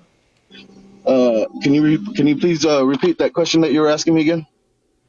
Dean? Oh, I wasn't saying anything. Oh yeah, your microphone was going. Yeah. No, sorry. that's fine. So are you saying that the devil is the one who caused these earthquakes? Oh yeah, well, the devil could be a cause of earthquakes. The devil is anything that is destruction, destroy, murder. That's all from the devil. That's all of the devil. You got to understand, the devil has powers just like God. Why would God give the devil powers? Because that's why he got sent down to earth. Because the devil wanted to be God, and God said, "There's no one." So why would God give the devil powers? That makes no sense at all. He gives the devil powers because he told the devil, "I'll make a deal with you. I will make a creation, and I'll give you your powers." And I will have so much faith in my creation, the humans that I make, that they will come to me once they hear about me. They would want to be just like me, and they will turn away from the evil that you do. And I'll give you powers just like me, so I can prove to you that my people will come to me before they go to you. And obviously, the world is not going that way. The world's going towards the devil. Wait, so God was wrong? The devil is the king of this world. He's got powers. He owns this world. This is the devil's world we live in. So God was wrong? Yeah. Well, wouldn't this contradicts his nature of being like perfect and all-knowing? Say that again, please. Wouldn't this contradicts his nature of being all-knowing? Well, can you like explain that to me? I really not understand. Like, In John it says that God knows all things. Do you agree or disagree that God knows all things? Oh yeah, I agree. Totally agree. So how can God know all things and then be wrong? God's never wrong though, because at the end of time, You literally he just said that wins. he was wrong. Oh, wrong about what though? About like because you said that he had faith that people would choose him, but there's like lots of people who don't choose him, so that means God was wrong. Oh, Right, Q-Top's, no, Q-Top's here. right, no, yeah, you're right about that. You're right about that, but it also says how many Brother, people are going to heaven. brother James, brother James, Yes, man, sir. hold up, brother. Brother, I think you Yes, just sir. need to just do a little bit more studying, man. All right. God bless Yes, you, sir. brother. Yeah, man. Look, man, you are courageous for coming up on Yes, this sir. platform, brother. But I think you just need to just do just a little bit more studying. So God bless you, brother. I'm gonna go ahead and take it from here, man. Yes, sir. Hey, thanks so Take much it for from coming here, on. Q-Top. No, Take I it think from it's so here. funny that you kicked So- him off the line. No, I don't know. But So yeah, thank you guys so much for having me today. Pippi, I would never run from you. I don't run from any man. I don't fear any man. So I What I about really a don't. non-binary person? I really don't appreciate the narrative that you are bringing up like I'm running from you, brother, because in all honesty, I don't run from anyone. The Bible says in the book of 2 Corinthians chapter 10, verse 5, that we destroy every lofty argument raised against the knowledge of God. And so today, what I'm going to do is destroy every argument raised against the knowledge of God. Amen. And so, I'll be in here for probably about like a good hour. But then I got to go because I got stuff I got to do. It's the yeah, Lord's I'll mute up and let the debate play out, but go for it. Okay. So I guess, Pibby, just so I understand your standpoint here, because I don't particularly know what you believe. Do you believe in God? No. Okay, you don't believe in God. Now, when we say God, how would you define God? Just because I want to make sure that we can start on the same place. How would I? Well, God has. Semantically. Well, I think this is a silly question. How do I define God? I don't believe in God, so how do I define a God? Which God? It's like, what do you mean? Yeah. Okay. Thank you. So you're saying which God, and this kind of already lets me know that you don't particularly understand what we're doing here. We have to first start at sir. Is again, please don't interrupt me. I will not said interrupt you, brother. I was agreeing with you. Okay. Okay. Yeah. So again, it would be just kindly Roger respectful that, if you don't interrupt me. I'll quiet Thank up. you, brother. Thank you. God bless your soul, brother. We have to first start at the metaphysical level, right? And so there's a distinction between the epistemology and the ontology, what God is and who God is. Those are distinct things, right, for the sake of this argument, right? And so I'm going to be arguing the what, and then we'll get down to the who. Okay, so when I say God, I'm particularly going to be referring to this thing that exhibits properties of a mind, that is independent and necessary, that's the ground of all being, that is all-knowing, all-powerful, and all good. That's what I'm referring to. So would you subscribe to that definition? That's your definition, so I certainly... what do you mean subscribe? That's your definition, so yeah, I accept that is your definition. Okay, yeah, so by subscribe, I'm meaning... is that an acceptable starting point for this conversation? So would you say that's what you want to talk about, yeah, sure. Okay, perfect. Okay, so you would say that thing that I just described doesn't exist? Can you describe it one more time? Okay, no problem, brother. If you could, please write this down because I'm going to be given an argument for this, okay? Got it. When we say God, we're referring to this thing that exhibits properties or characteristics of a mind that is independent and necessary, the ground of all being, that is all-knowing, all-powerful, and all good. Gotcha. Okay. So right off the bat, I think I would have a problem with this. This seems like an incoherent idea, specifically the idea that a mind could be independent. I'm not sure what you mean by that. Yeah, so that's why I didn't say God is identical to a mind. I said it's a thing that exhibits properties of a mind. Okay, now when we say properties of a mind, the particular property that we're denoting when we say mind is agency, some sort of immaterial thing that has the capacity to act unaided. It is not dependent upon extrinsic conditions, but has the necessary properties to act intrinsically. So it can be the start of a causal chain, and it is not bound to be the effect of a causal chain, like the laws of logic, which are eternally dependent upon God's mind. So, yes, sir.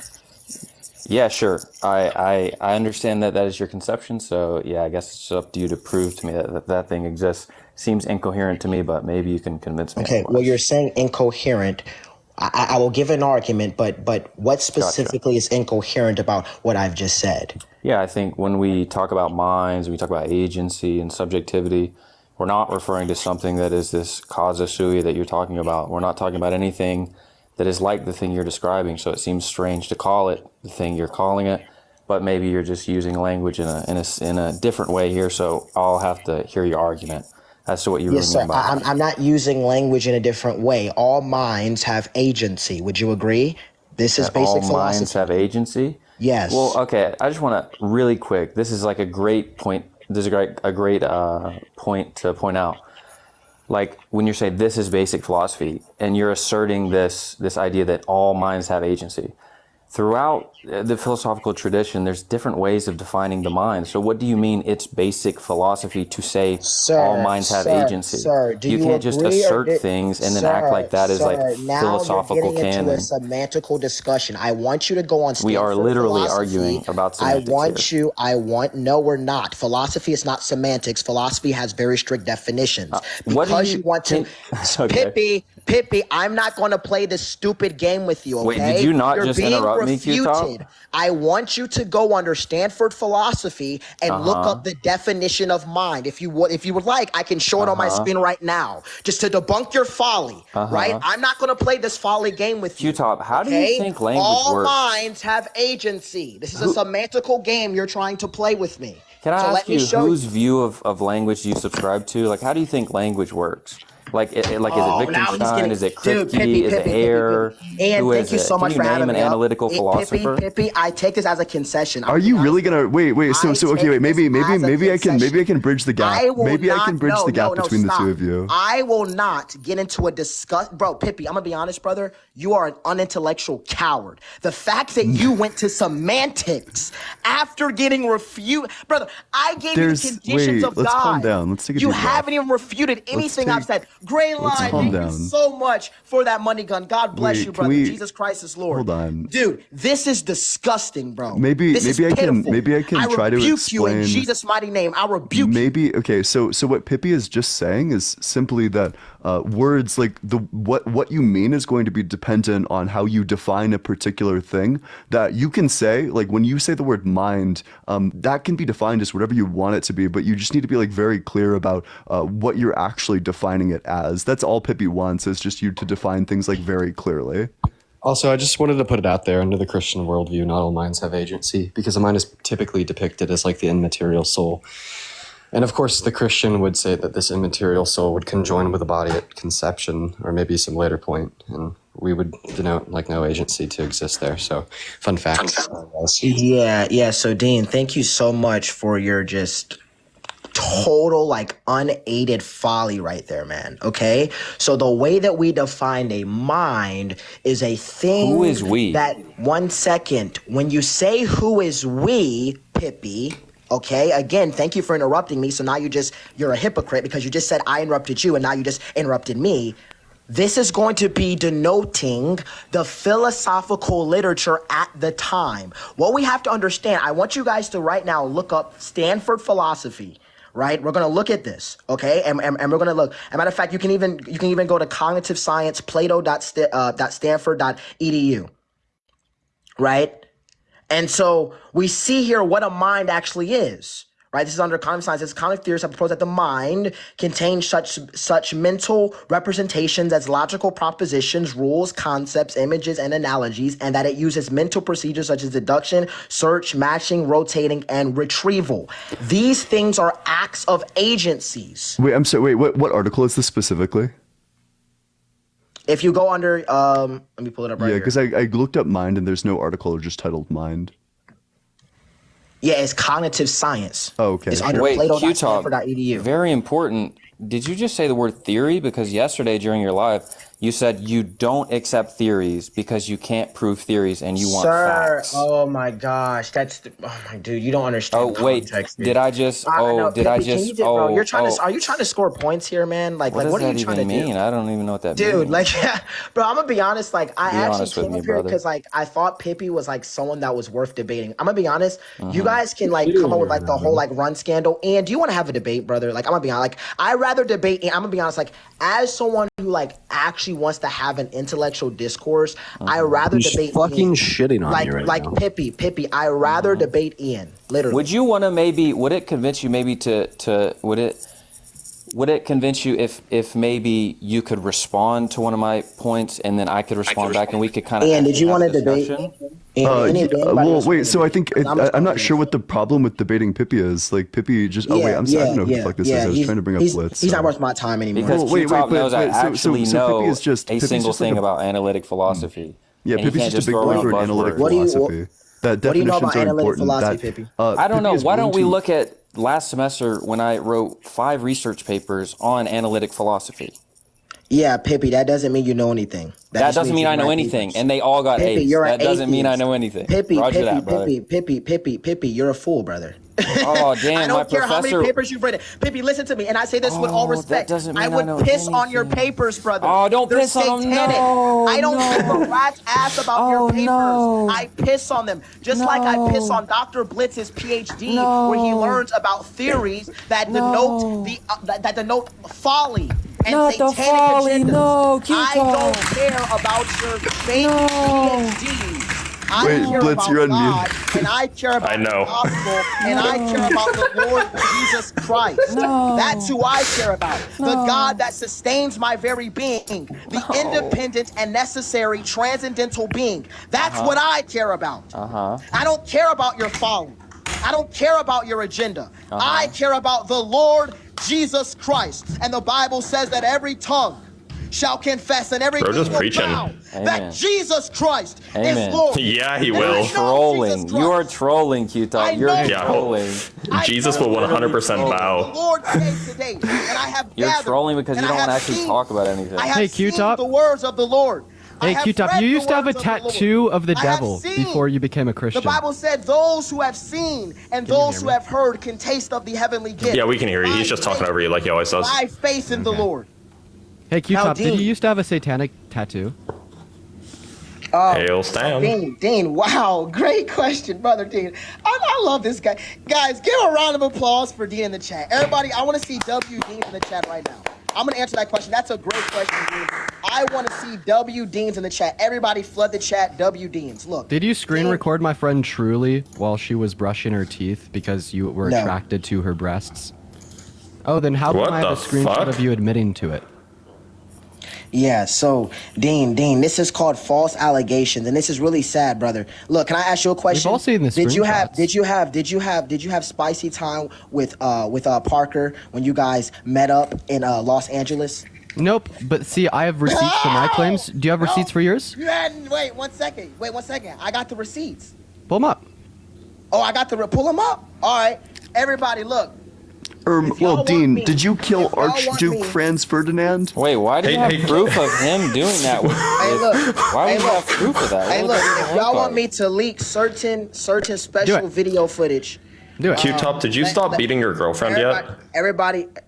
What, bro? Oh, Brutal. oh, no, Hey, okay, you're hey, can you making- do it? Hey, Bro, Q-Top, listen, can you, all right, can you this- pull up the all right, all receipts? right. Look, No, don't leave. everybody, Pull up the if y'all receipts. if y'all want me, He's gonna run if again. all my Christians, look, He's hey, about to all run. my Christians in the He's chat, gonna don't run listen to again. these heathens. These Hey, guys are Q-Top, heathens. can you show me the All receipts my of me and Christians in Parker the have our chat, spicy do time? not listen to these heathens. Look, everybody. All follow my Christians page in the right chat, now. do you guys If you recognize want how he me is at to pulling up the expose- receipts? If you want me to expose Dean and Parker, Do it right follow now. me right now on my page. Do it. Yeah, wait. Q-Top, do So it right can now. you, like, according to who did this happen? Everybody follow my page. Can if we you want just me see to the receipts? expose, Yeah, if you wait, want me to expose- Hey, look, Q-Top. All big. There's 2,000 people in here right now. This is like more than any of your lives get. 1 second. Like, if you This want to is not expose, more it's than like any of my full of lives. atheists. But Like, it's not more.